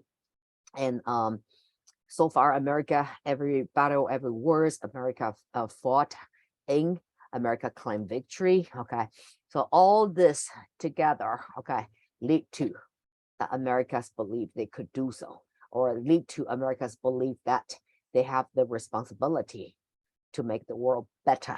So this historical context not only analyze why the author believes so, it can also support our argument that it's the ideology of manifest destiny. All right, so that's your HIP. Okay.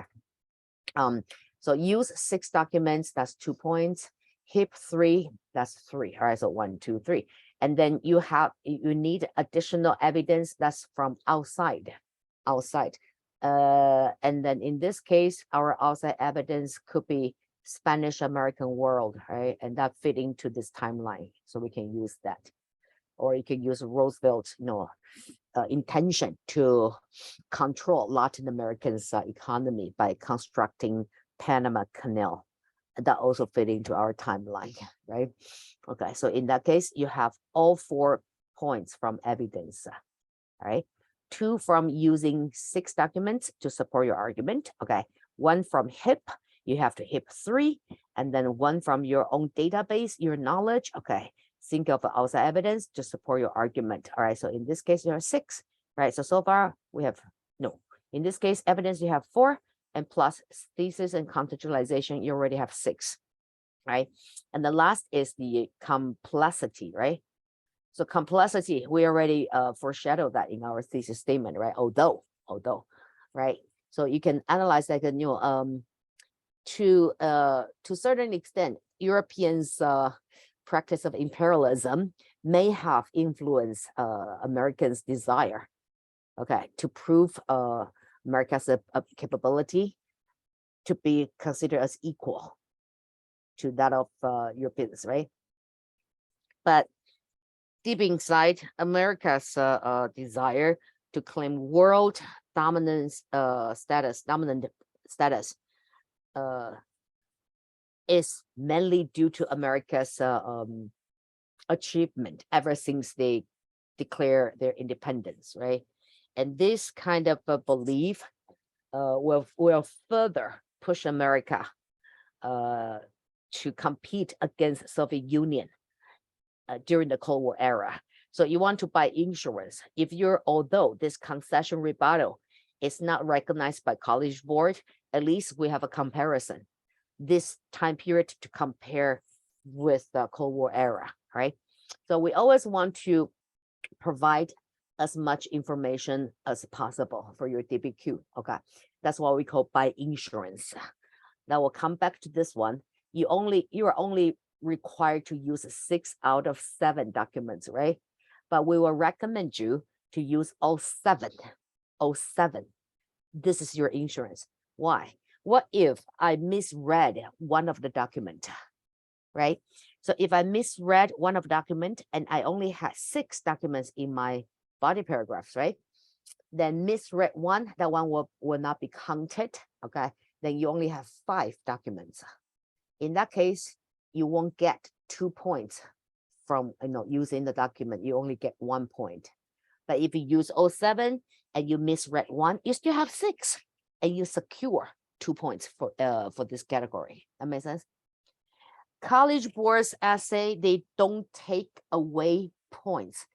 Even if you misinterpret the documents, they don't take away your points.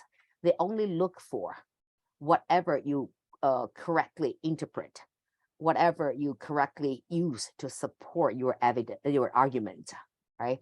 That applies something to the HIP part, right? So use all 7. You allowed yourself, chances to miss one. That's called insurance, right? And for complexity, you have although, but, right? So this concession qualify for alternative causes, right? Or prospect, right? But if this alternation, okay, is not recognized by College Board, at least you still have a cross time period comparison. All right. And in that case, you have insurance. That's your complexity. Does that make sense? All right. So I will forward you this rubric that it's updated July 2017 and College Board hasn't changed it yet. Okay, so still work for 2023. All right. So this will be your DBQ rubric. Okay, I will forward you this one to your TA. Okay, I will also forward you this worksheet. Okay, so you can use this worksheet for later practice. All right. So today we demonstrate how to decipher the prompt, how to analyze the documents. We did 2, so you can use that to continue work on 3, 4, 5, 6, 7. Okay, and then outside evidence. If you can think of any, write it down. Okay, and you may have write down some you believe is outside evidence right now, but perhaps this evidence is being used in document 3. Then I'm sorry, you're gonna cross it out. Okay, so it's no longer qualified for outside evidence. Okay, but whatever you can think of, write it down right away. Okay, because you can choose later on which one will better support your argument. And for HIP part, you don't need to go through all the HAPP. My way of handling HIP is whenever I get one out of these 4, I will just stop and go ahead to the next one. Okay, and then after that, you do the grouping. All right, 1, 2, or 3, and then you can start writing your thesis. And then after you have your argument, you have a thesis, then it's time to think about contextualization. Contextualization, what happened in the past that lead to this topic, all right? And then evidence beyond the document, you already have here a whole bunch, right? And you choose 2 right here. You choose 2 right here. And remember, evidence, what qualify as evidence? Names, okay, names, like what? Right here, we have Spanish-American War. That's evidence because that's name. Name means what? Proper noun. Proper noun, all right? And then we have a Latin America, Panama Canal. That's also evidence, all right? But remember, when you mention this evidence, not just mention, you need to explain. You need to explain why this evidence support your argument, all right? So this 2, we place that in body paragraph 1, right? And then you can say uncivilized, right? Broad civilization is now American's term, right? It's kind of like relay. So now America, you're on, okay. And don't hesitate, okay. No, it's emergency, right? And then you can say, okay, this belief or this practice is also evidential when America tried to intervene with the Spanish domestic affair when Cuba tried to claim its independence, right? And then you can say through this Spanish-American War, right? Not only America managed to help Cuba claim its independence, America further expanded its influence to Pacific Ocean, right? Through the acquisition of Juan, Puerto Rico, and Philippines from Spain, right? And that would be your outside evidence along with your explanation why you believe this Spanish-American War.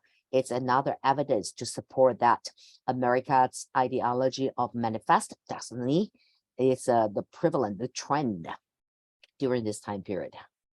All right. And another evidence you can mention this Panama Canal, right? And you can say at the transition between 19th and 20th century, America, okay, also managed to force Latin America to cooperate with the construction of Panama Canal, right?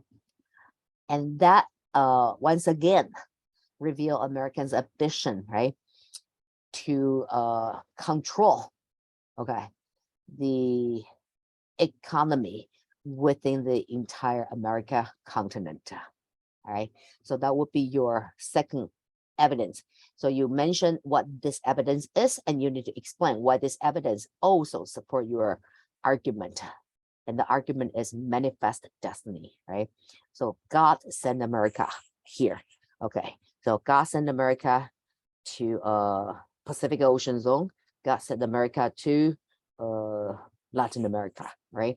So outside evidence, remind yourself, not just mention it, you also need to explain why this evidence can support your argument. All right, so that's our ATBQ. All right, and I haven't go through your thesis and contextualization in detail yet. I will do so later on today or tomorrow, but I hope that you already have a better understanding how to compose your thesis, how to compose your contextualization. All right. Okay, so that's the DBQ part. All right. And today, yesterday we kind of like talk about World War I, right? So World War I, we talk about this before World War I. That's how the society looked like in America. And then for the war, we don't need to care too much about the detail of the war, but we talk about the cost. It's mania, right? And we talk about the two major powers, right? Two major players in this war. And then the war is pretty much over. Okay, and the aftermath is here. It's Woodrow Wilson's 14 points, okay, and Treaty of Versailles, all right? So the aftermath of World War I, first of all, it's US history, so we're gonna focus on what American president had to say at this Treaty of Versailles, okay? So Woodrow Wilson represent America, of course, okay, at this Treaty of Versailles. And Woodrow Wilson, he actually had proposed these 14 points, right? But the most important part are this one first, trade with low tariffs. Okay, so according to Woodrow Wilson's belief, all this chaos, why human society had to suffer this great war, was because this competition, within this European powers try to monopolize markets, right? Try to prove they are the best nation, right? It's so-called imperialism, right? So Woodrow Wilson believed that no, our world should be what?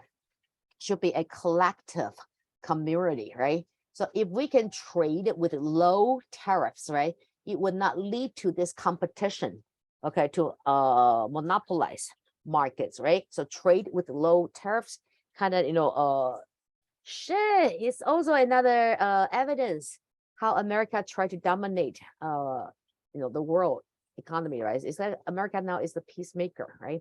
And try to lecture on Europeans. I said, you see, this is why we have this war. So what we need to do to solve this problem and prevent potential threats is to lower our tariffs, right?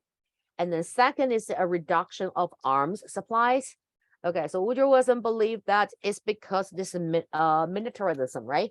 Each European states try to expand their military power to secure, okay, their territory, their colonies, and perhaps to check and balance on the other Europeans, power and their intention to grow into the leadership, right?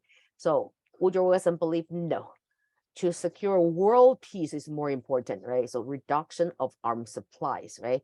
So even if this conflict continues, at least you won't have another, war that is this scale, right? And freedom of sea, okay, once again, you see Wilson's proposal, it's pretty related to what? To create a, harmonious world, right?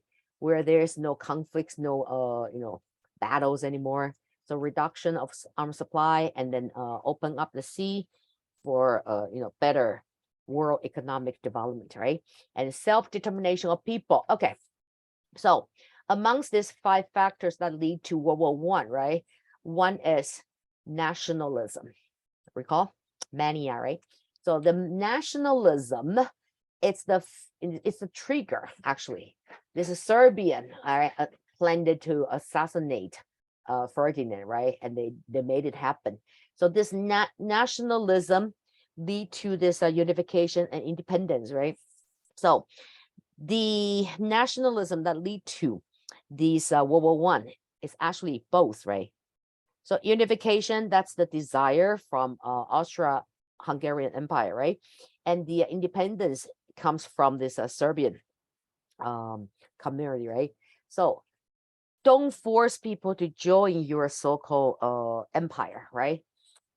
Let people decide where and what they belong to, right? So self-determination that will avoid this unnecessary conflicts in the future, right? Also an equitable solution to the colonial problem, right? So this imperialism being one of these 5 factors that lead to World War I.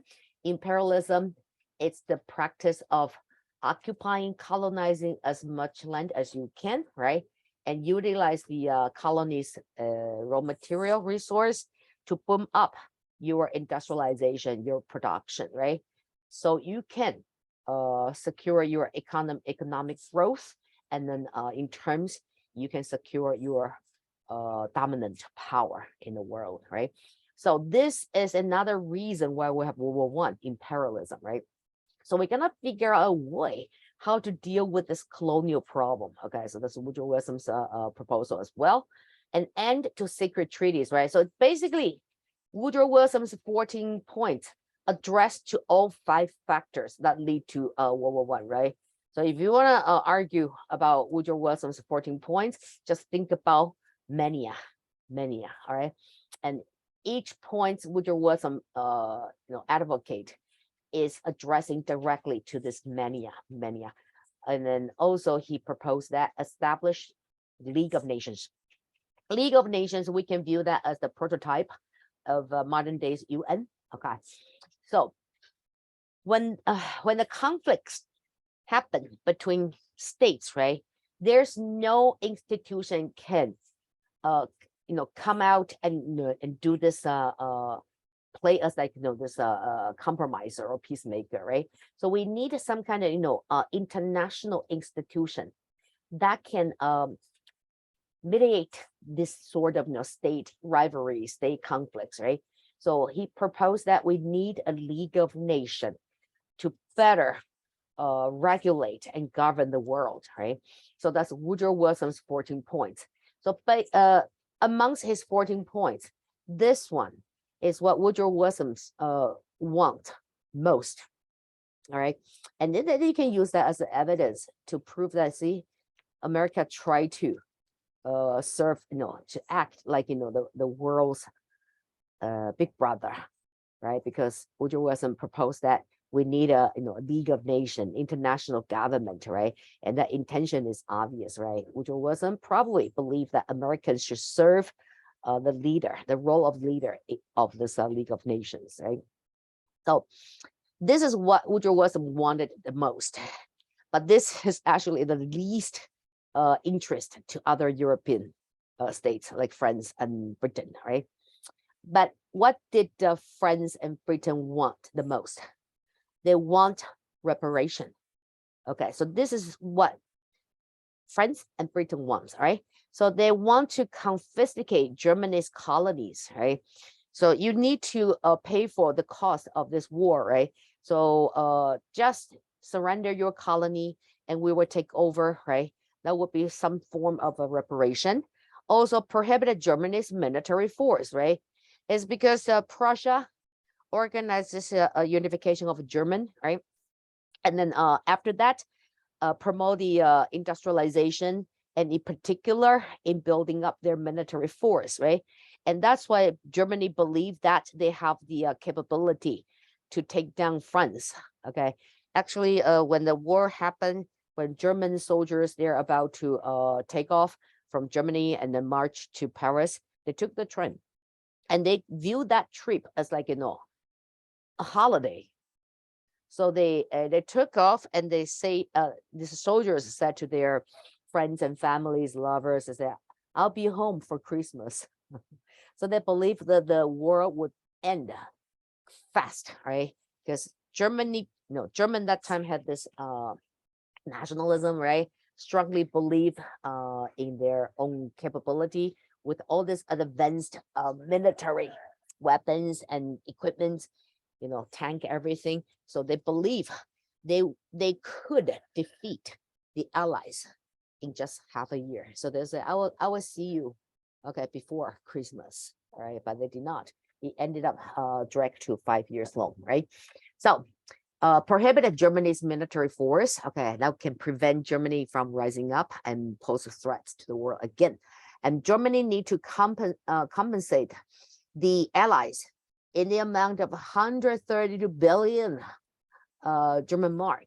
Okay, so this actually is what France and Germany wanted from France and Britain wanted from Germany the most. All right, they want money, okay, to cover their war expense, right? Also, Germany take the war guilt. Okay, Woodrow Wilson disagreed with this proposal, right? Because Woodrow Wilson believed that when there's a war, there's no particular party that is totally responsible for it, all right? And then Woodrow Wilson would not sign this treaty, if the France and Britain did not cross it out, okay? But Woodrow Wilson want to establish the League of Nations, right? And Britain and France show no interest whatsoever, right? So as a result, there's a compromise, right? So Woodrow Wilson agreed.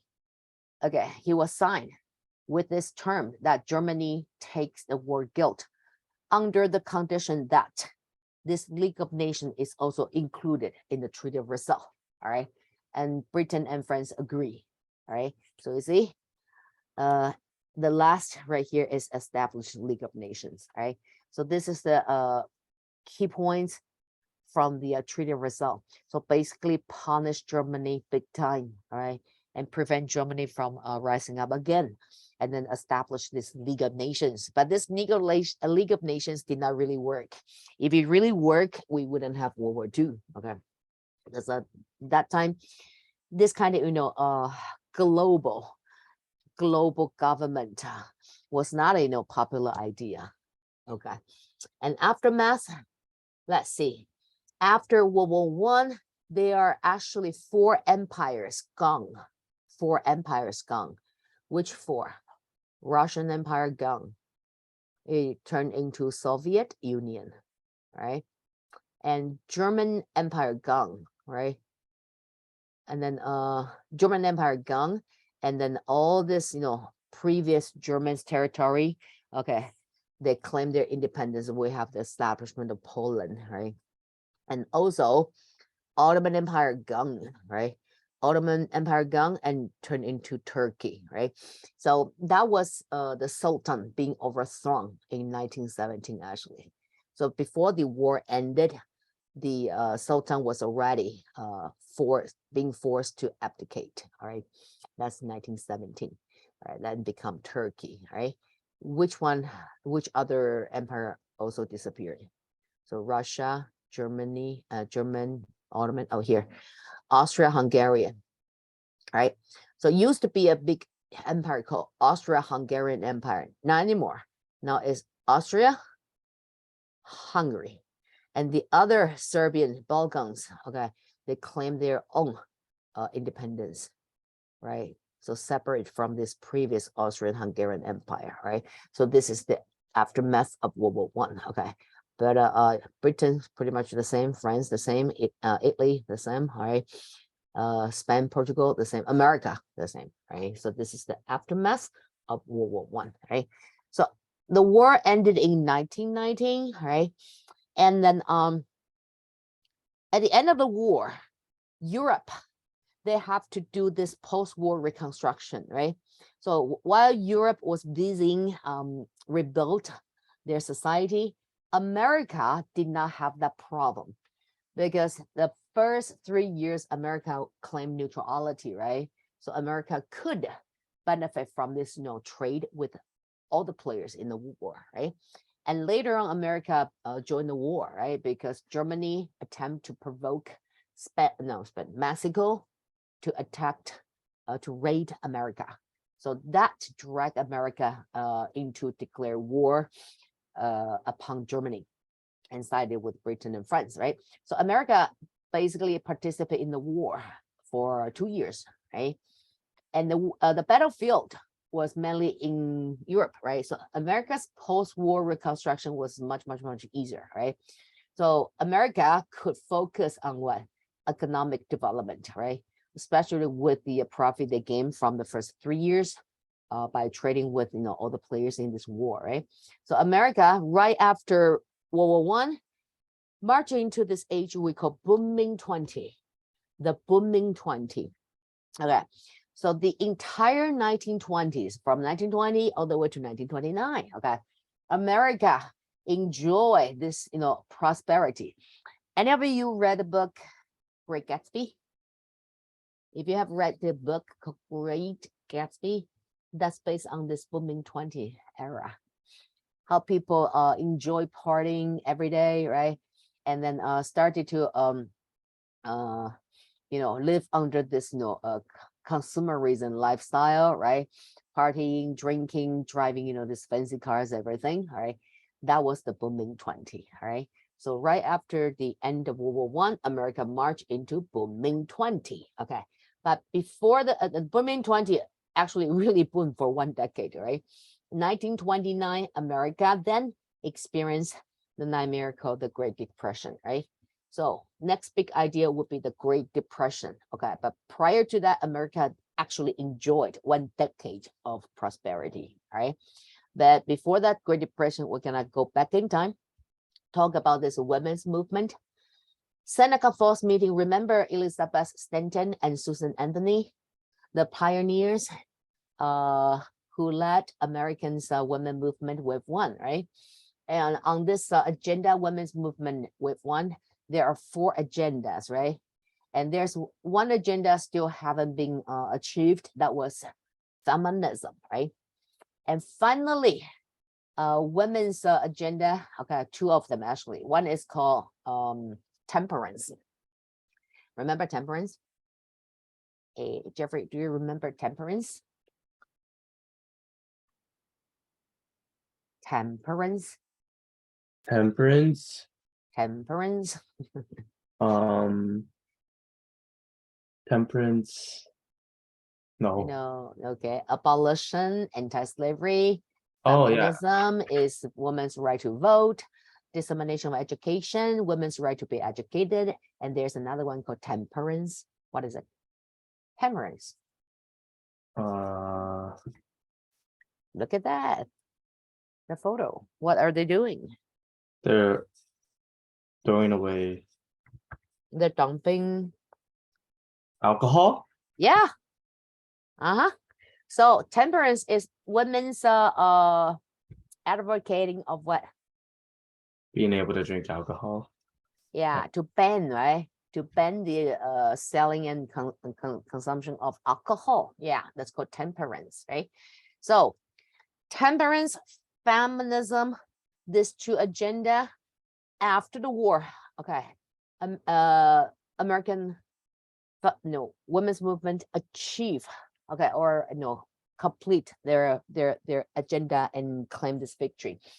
The 18th Amendment banned the production and selling of alcohol, right? 18th Amendment in year 1919.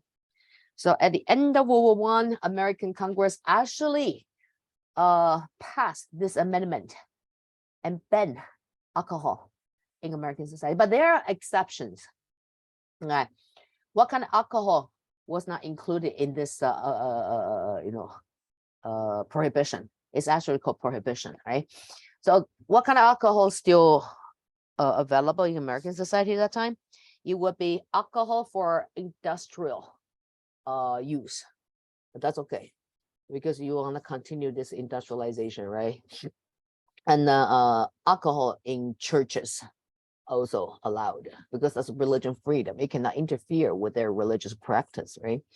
So also, and then that one is for medical use. All right. So alcohol ban mainly is like this consumers alcohol, right? So no more bars. We go to the bar, okay. What? But still, some bars they continue to serve alcohol. But what they did was they changed the manual, right? So you go to the bar, and you say, okay, I want a Coke. Coke is actually whiskey, okay. And you want a root beer, okay. Root beer is beer, okay. So they just changed the menu and they continue to serve alcohol, okay. But that's of course secretly, right? But if you have a connection with the police, everything, right, and then you probably will be fine. So this ban of alcohol actually lead to this black market in American society, right? Because once the alcohol is banned, it actually provoke people's desire to drink. I don't know if you have that kind of experience. If if something is not banned or like taken away from you, okay, you don't really care. But if it's something that's like not available to you, you want it even more, right? So this banning of alcohol in American society lead to people's desire to drink. All right. So the black market started to thrive, right? And you have this gangs, right, started to form because it's a huge prop you were talking about, right? So you will see games started to establish in these major cities like Chicago, right? The mob, okay, the mob started to form, right? And this black market proved to be very lucrative, right?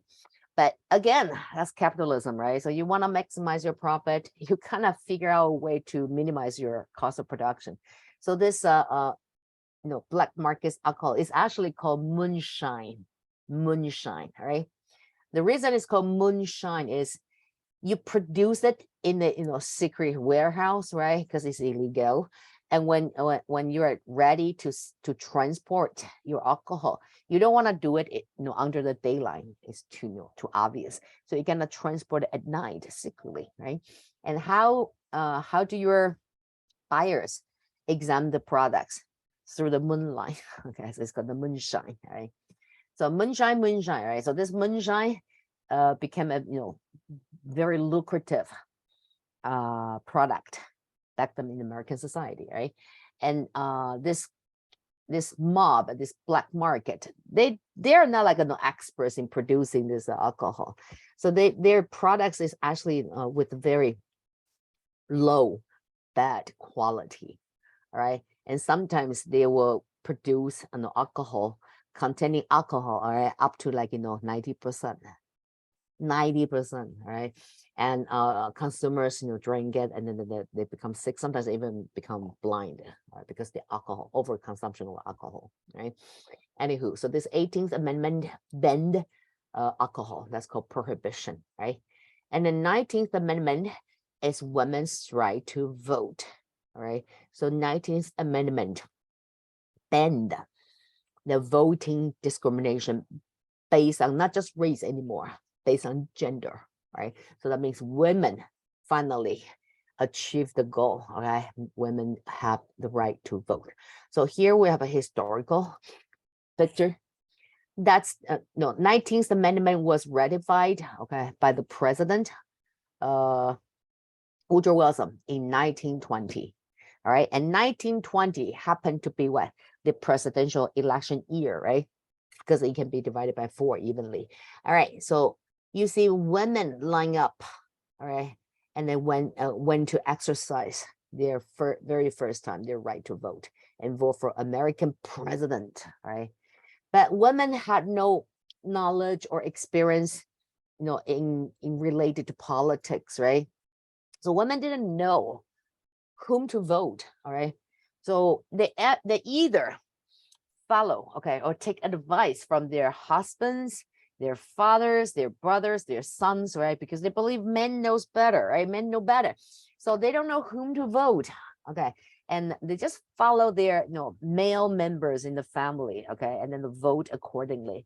Or some women, they was like, no, I know what I'm doing, okay? I will find a candidate that look like a president, right? So because of that, because women's, vote, the population women and then vote based on women's judgment who looks like, a president. So 1920, America voted the worst president. By them, all right? So Warren Harding, all right? So Warren Harding was like, voted as the worst president in American history for many years, right? They have this survey and say who's the worst president and who is the top 3 president, right? And he won this worst for consecutive years. So what's wrong with him? Well, he himself was okay, just like Ulysses Grant.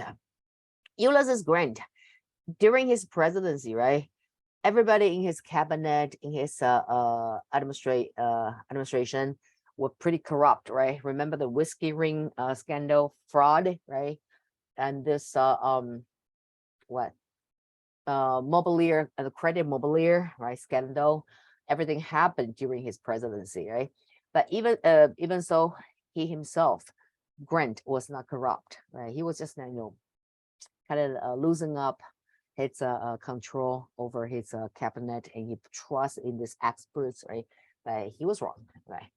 Human nature, when you're looking at this big chunk of money, probably you'll somehow forget about your principle, right? And then Warren Harding, same situation. He himself was not corrupt, but his men, okay, again, very corrupt, right? He won the election because he looked like a president to the female voters that year, right? And he won, and he was not like a confident politician. So after he won the election, he started to recruit his people from his hometown back home in Chicago, right? And he believed that if he can have these staff, okay, that he trusts in his cabinet or bureaucracy, right, then he would be supported, right? So he needed that kind of support and recognition. So he recruited all his friends, family members, relatives, whatever, and that's how he later on his cabinet, his administration turned into this corrupt government, right? Because whoever he recruited, okay, abused their power, their career power, right? Among which this one, Teapot Doom scandal, is the worst. What happened was, Secretary of the Interior, okay, George Washington's cabinet was pretty petite size, right? He only had 4 secretaries. But with the population growth, with the territory expansion, Americans' executive branch gradually enlarged its cabinet. So they have new secretaries, all right, to help the president to better governing the country, right? So we have this position called Secretary of the Interior. Okay, so this is the helper to the president to manage, okay, to monitor interior domestic issue, right? Who is that? Albert Bacon Fall. That's him. Okay, so Albert Bacon Fall, what did he do? He actually leased this Navy petroleum reserve, all right, at Teapot Dome in Wyoming, right, and 2 other locations in California. So those oil preserved, they're preserved for American Navy, right? But he used his power, abused his power, and leased these 2 bases to business, to company, at a very, very low rate, right? So this is the collude between the government and the business, right? Without competitive bidding, right? So if you want to lease out this federal land, you can, but you're gonna go through public, you're gonna go through this bidding, right? But he did not. It's under table deal. And then 1922-23, the lease became the subject of sensational investigation, of course, because how could you, right? So you are stealing money from your Navy, okay? So when Senator Thomas J. Walsh, he exposed this scandal, right? And then, of course, the whole American society was in shock, right? We have this federal government officer, right? It's a Secretary of the Interior, abuse his power, to pocket money by leasing out this reserve, petroleum reserve, okay, this Navy petroleum reserve to companies that without fair and public bidding, right? In this case, of course, there's an investigation, okay, and gathering evidence, everything, and then eventually they found, okay, several workers or officials in Hardin's administration guilty, right? So this became the greatest and most sensational scandal in history of America until Watergate. Right? Watergate would shock America again, right? But before Watergate, this Teapot Dome scandal was like America's in shock. Is like, how? Didn't the president know, or the president is part of it? Okay, but that even though the president was like gonna dodge the bullet, right? No evidence proof that the president was actually involved in this scandal, but still his reputation, his supporting rate was undermined big time, right? Anywho, and then this scandal damaged the public reputation of Hardin for sure, right?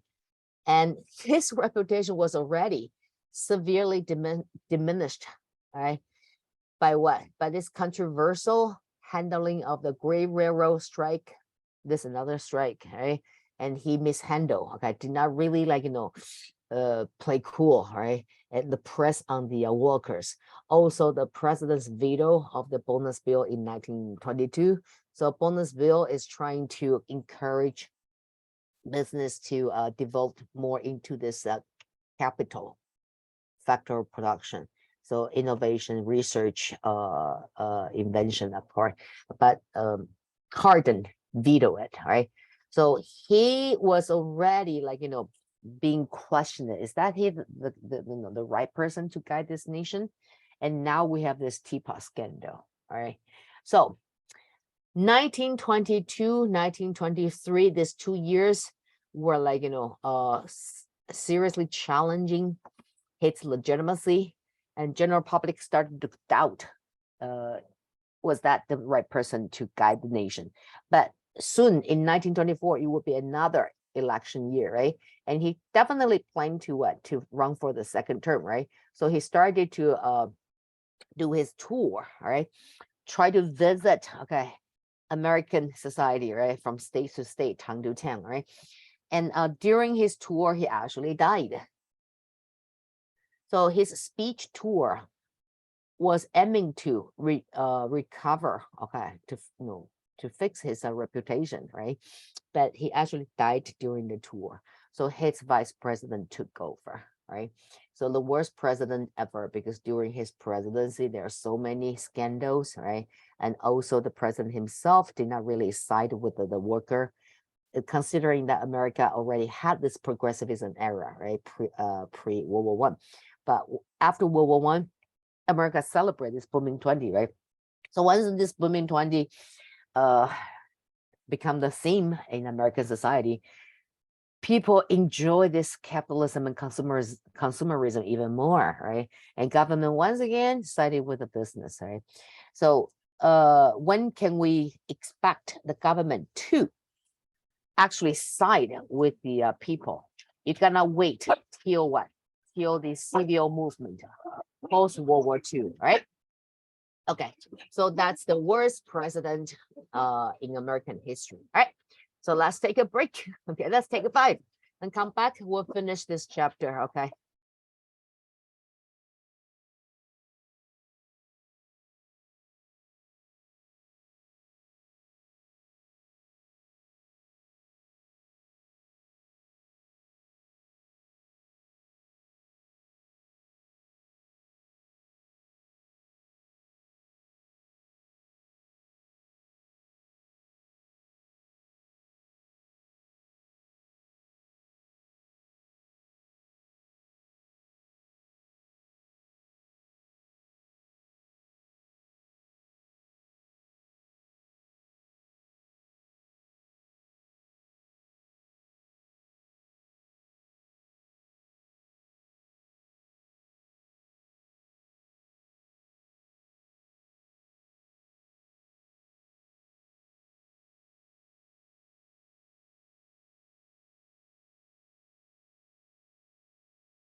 Okay, let's come back.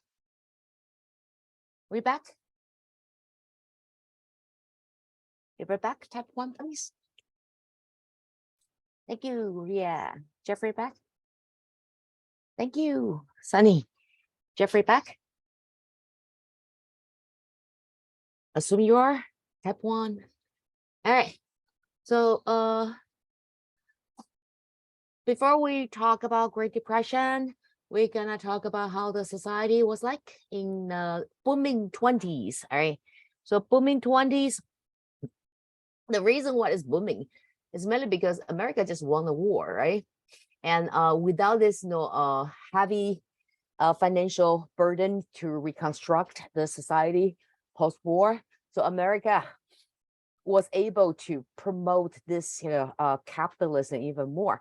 Remember, we talk about the 1910 to 1940, right? There was a great migration, and we also talk about how the society, the culture transformed, right, from this gilded age to this focus on reality and daily life, right? And we talk about the popularity of radio, right? And radio further shaped Americans' consumerism, right? So in the 20s here, administrations, we have Warren Harding, right? Did not even finish his first term. And then his vice president took over, and that would be Calvin Coolidge, right? It's actually known as Coolidge's prosperity because he was the president pretty much throughout this booming 20, right? And then he wanted to carry out this Woodrow Wilson's ideology, right? Appeal to world peace, and at the same time establish America as one of the leading powers in the world. So he actually managed to sign a Kellogg-Briand Pact in 1928. So basically, because the League of Nations was proposed by Woodrow Wilson, right? But ironically, when Woodrow Wilson returned to America, this is how American government work. It's federalism. There's a check and balance, right? Meaning what? The president can represent America to sign treaty with foreign powers, right? But that's not finalized yet. No problem. Okay. So when welcome back, Jeffrey. So when Woodrow Wilson came back home to America, he was so proud with this big victory that the Treaty of Versailles adopted his suggestion, and now League of Nations is in the treaty, right? But this treaty must be ratified, must be voted on, okay, by the Senate. Americans' legislative branch adopt this bicameral system, right? So we have a House of Representative, at the same time we have Senate, right? So House of Representative dominate in control this domestic issue, taxation, okay, Social Security, and then this budget, and then the power of wallet. But the Senate, they're in charge of anything that is related to national security. Okay, so the treaty signed by American president need to go through the Senate, their debate and their vote. So the Senate actually voted out this League of Nations. So the Senate can select whatever article will benefit America, okay, as a whole. So they examine the articles one by one, and they cross out this League of Nations. So ironically, America was the one who proposed the League of Nations, right? But America did not join League of Nations, right? Because of the Senate belief joining this League of Nations would drag America into this endless conflicts that Europeans tend to have, right? And America was ready to push their economy to the next level. Okay, well, but still, Calvin Coolidge continue Woodrow Wilson's ideology, try to serve as like the big boss to organize, okay, a peaceful world. So he actually managed to sign this Kellogg-Briand Pact. That's the treaty, the pact with France, right? In 1928, basically is the agreement between America and France, saying that whoever signed on this pact agree they wouldn't launch any war without reasonable cause. But this this pact was not really binding, because is it without any reasonable cause? If you really want to start a war, you can always find a reasonable cause, right? But it's a sign, it's a gesture to show the world that America is working on this world peace, right? And during this 1920s, America, of course, continued to practice capitalism, but now focus on this welfare capitalism, right? Meaning what? Encourage the investment, right? Still worship this capitalism, but focus more on this welfare. Welfare refer to the general public's good, right? And after all, that's the government's job, right? To maximize the total welfare for the citizens, right? So that's you see the intention for the government to reform, okay, but very minimum extent. You have to wait till 1960-ish, right? That's the time American actually try to reform the society from top down. Okay, top down. That means what? Government's support, government's policy agenda, right? And the society in the 1920s, okay, remember 1910, the Great Migration, right? And then the Southern African Americans started to move up north and settle down in the major manufacturing city, right? And that actually drove white communities to move to the suburban area, right? And that started to shape this typical American middle class family image. Radio, we'll talk about that. And advertising, right, lead to consumerism. Temperance, right? Great Gatsby is the literature work that reflect that era, okay, how American society was like during that era, okay? And nativist, okay, this is the time you will see KKK again, all right? So KKK post-Civil War, they rose up, and their agenda is to target African Americans, right? Because they couldn't accept the idea that you're former slaves. Now it's the equal to you. So you may go to the restaurant and you see your former slaves, sitting at the next table, possible, right? So that's why they have the segregation, Jim Crow law. But in 1920, KKK rose up again, but this time their priority target was immigrants, all right? So KKK during this time period, 1920s, it's a organization that is targeting immigrants, okay? And again, the members in this KKK is still this elites, right? Social elites, the white, right?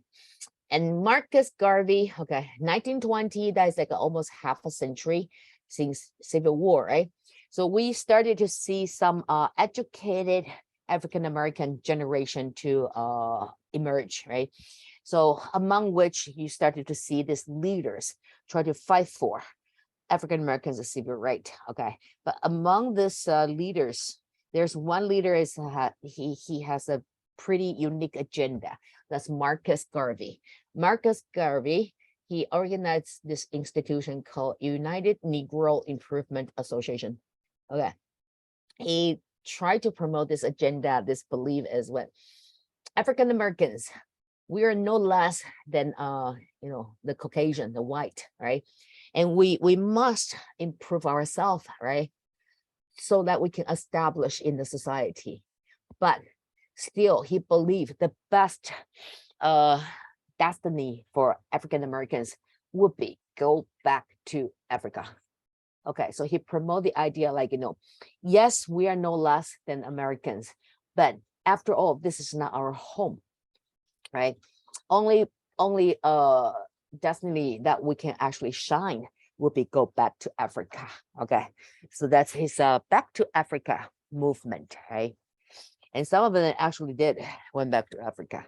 But once they went back to Africa, they found themselves being discriminated upon as well, because their ancestors being brought from Africa to Europe. That was three centuries ago, 4 centuries ago, right?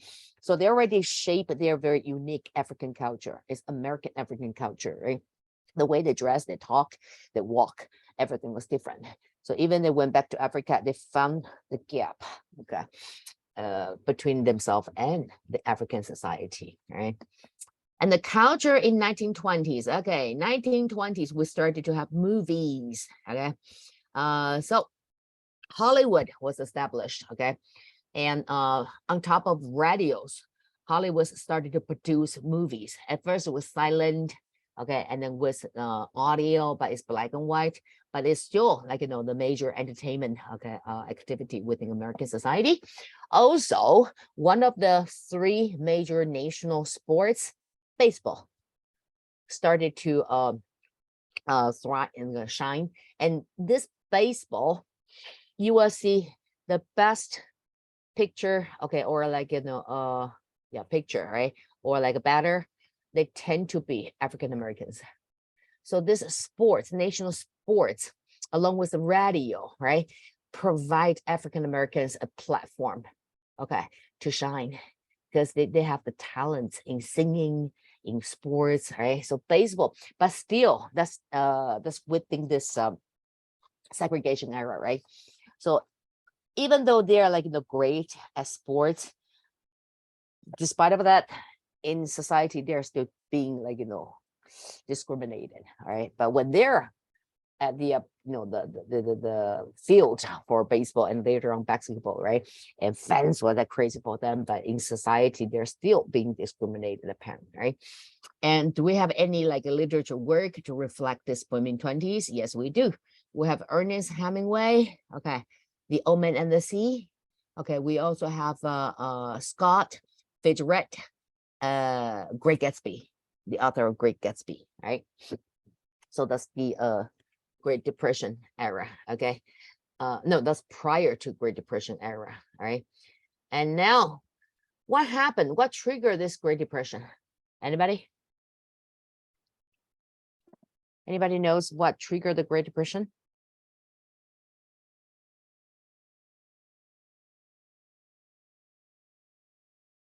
No one?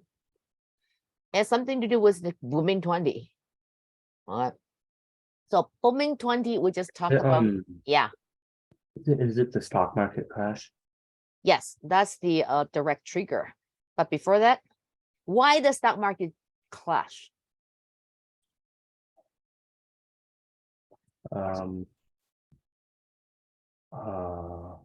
Was it did it have something to do with the tariff? The what? Did it have anything to do with some sort of tariff that caused the stock market to collapse or no? No, that's after. Oh, I don't know then.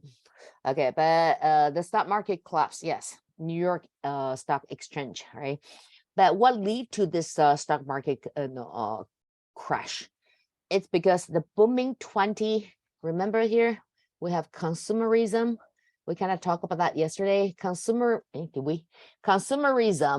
is to encourage people to enjoy now and pay later, right?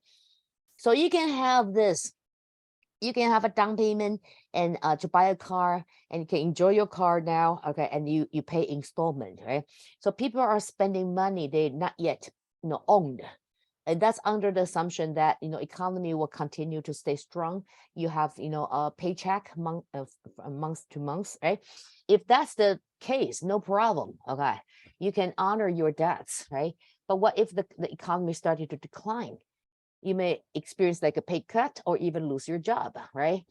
And then if that happened, you would no longer be able to honor your debts, right? And then the bank would just confiscate, take whatever you own to contribute to your debts, right?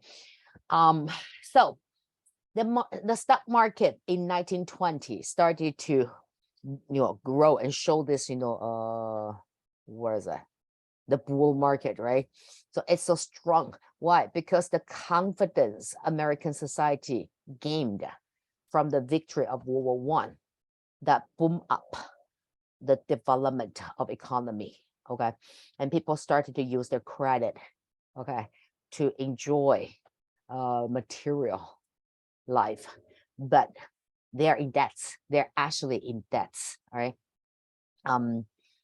Also, people will started to invest their money in financial sector because it's quick money, right? So if you buy stock today and the price of the stock, rise up tomorrow, and you can sell it right away and you make the difference, right? Or you hold on to it for another week and then you even make more, right? So when people's confidence about the future is strong, it will reflect on the stock market. Okay. So people will start investing in this stock market, right? Because everything looks so promising, right? But stock market is what we call the bubble economy. Bubble economy, right? So bubble economy is what? The market value, okay, of this industry cannot really represent the true value of it. That's called bubble, right? So let me give you an example. Stock market is a typical bubble economy. Is if you use the stock market price, okay, let's say the stock price for Microsoft, right? Let's assume that's like $10 per share, and Microsoft had altogether 1 million shares in the market for trade. That means what? This company value, the value of this company is what? $10 million, right? So if you compare, so all right. So if I use the market price of the stock times the total share that available in the market for trade, and I can figure out the market value of this company, right? But if you really look at it, it's like, I don't think this company worth $10 million, right? So you measure the production, the inventory, the equipment, everything, even if with your know-how, your patent, everything, you still cannot come up to the number of 10 million, right? So maybe this company only worth like 5 million, but according to the stock market value, it's supposed to worth 10 million. So the difference between 10 and 5 is what we call bubble. All right, this bubble. So bubble economy refers to real estate, stock market. Those two are typical bubble economy. So you may see the market is showing so promising prosperity. But if you sit down and really analyze, are all those published company worth what they claim in the market? Very likely not. Okay. And then that difference is bubble. So when people started to show doubts, is that I don't think this stock market price is right. Okay. And then they were started to sell their shares, right? Before the market went down, right? You want to dump it so you can claim whatever you made so far, right? And whoever did so, don't know why, but someone did. I started to sell the stock, right? So they started to worry. Okay. And then once you have people started to dump, you can say it's the speculator, right? So big corporation manipulate the stock market, right? And make the market rise, okay, for like a month or 2 or 3. And then when they reach the peak, okay, the speculators that believe that's the goal of their profit, and they start to dump whatever they hold, right, in big quantity, and that will lead to supply of the particular stock is greater than demand, and then the market the stock price started to decrease, right? So once that happened, people will have panic. So you say, someone must know something, all right, some behind door secret that I don't. So if someone is doing so, that means I should do so too, right? So there's a trend for people to sell their stock holding, all right, and that lead to this stock market crash, all right? So stock market crash did not really drag America right into the Great Depression, because after all, amongst the American population, there's only like a 5%, give or take, individuals, households, they're involved with the stock market. So the majority, their life still, went on. Okay, did not really being affected. But the really problem that lead to the Great Depression was the failure of banking system. All right. So this booming 20 people had confidence, right, in the future. So they consume, but they don't have the money, right? So they are borrowing their future income to pay for today's enjoyment, right? So in that case, whom do you borrow money from? Bank, right? And when people lose their job or lost their investment in the stock market, they could no longer honor their debts to the bank, right? So the bank had no option, no choice but to confiscate, right, this whatever property they could from this borrower, right? But normally they couldn't get much. They couldn't get much, especially if the borrower, the loaner, is borrowing the money to invest in stock market, right? So the bank found itself in this awkward situation because whatever money the bank loaned out most likely did not belong to the bank to begin with. It was their client's deposit, right? And then now the bank could not collect this loan back. That means it's now the bank owes money to the clients, whoever have banking account with them, whoever have deposit with the bank, right? But now, if people, did not demand their deposit back, the bank could have some kind of, buffer zone to figure out a way to, create their assets, right? By selling their shares or by selling some of their equipment, their capitals, right? But one economist actually write an article to analyze Americans' economy that time and claim that the banks in America may have experienced the lack of fund at this moment. And then the economist started to analyze why he claims so, right? And he talked about how this stock market collapse actually is the money that people borrow from the bank, and the bank cannot claim the money back, right? So with this analysis, the public read about this article and it makes sense, right? So the panic began. So people rush into the banks, demand to have their money back. Okay, and the bank did not have such, reserved money to honor their clients' deposit. So to a point, banks had to shut down because they didn't have any cash left anymore, right? So they had to shut down. So one bank shut down, that would lead to more citizens, right?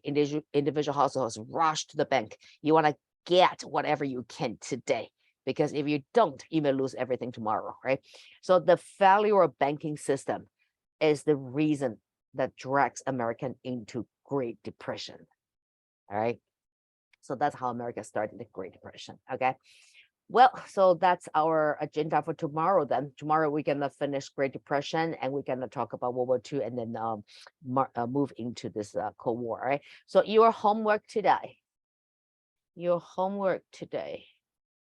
would be DPQ.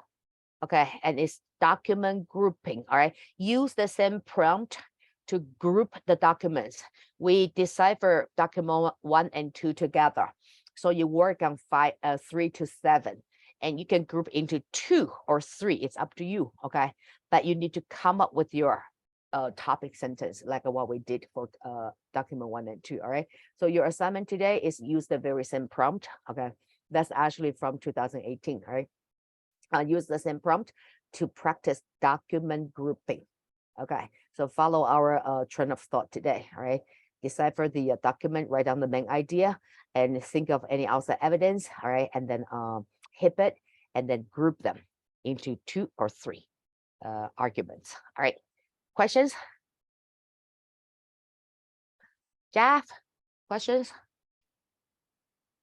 No. All right, Ria. No. Thank you, Sunny. No. Thank you. All right. In that case, you all have a nice evening. I'll talk to you tomorrow. All right. Good night. Thank you. Bye. Sure. Bye.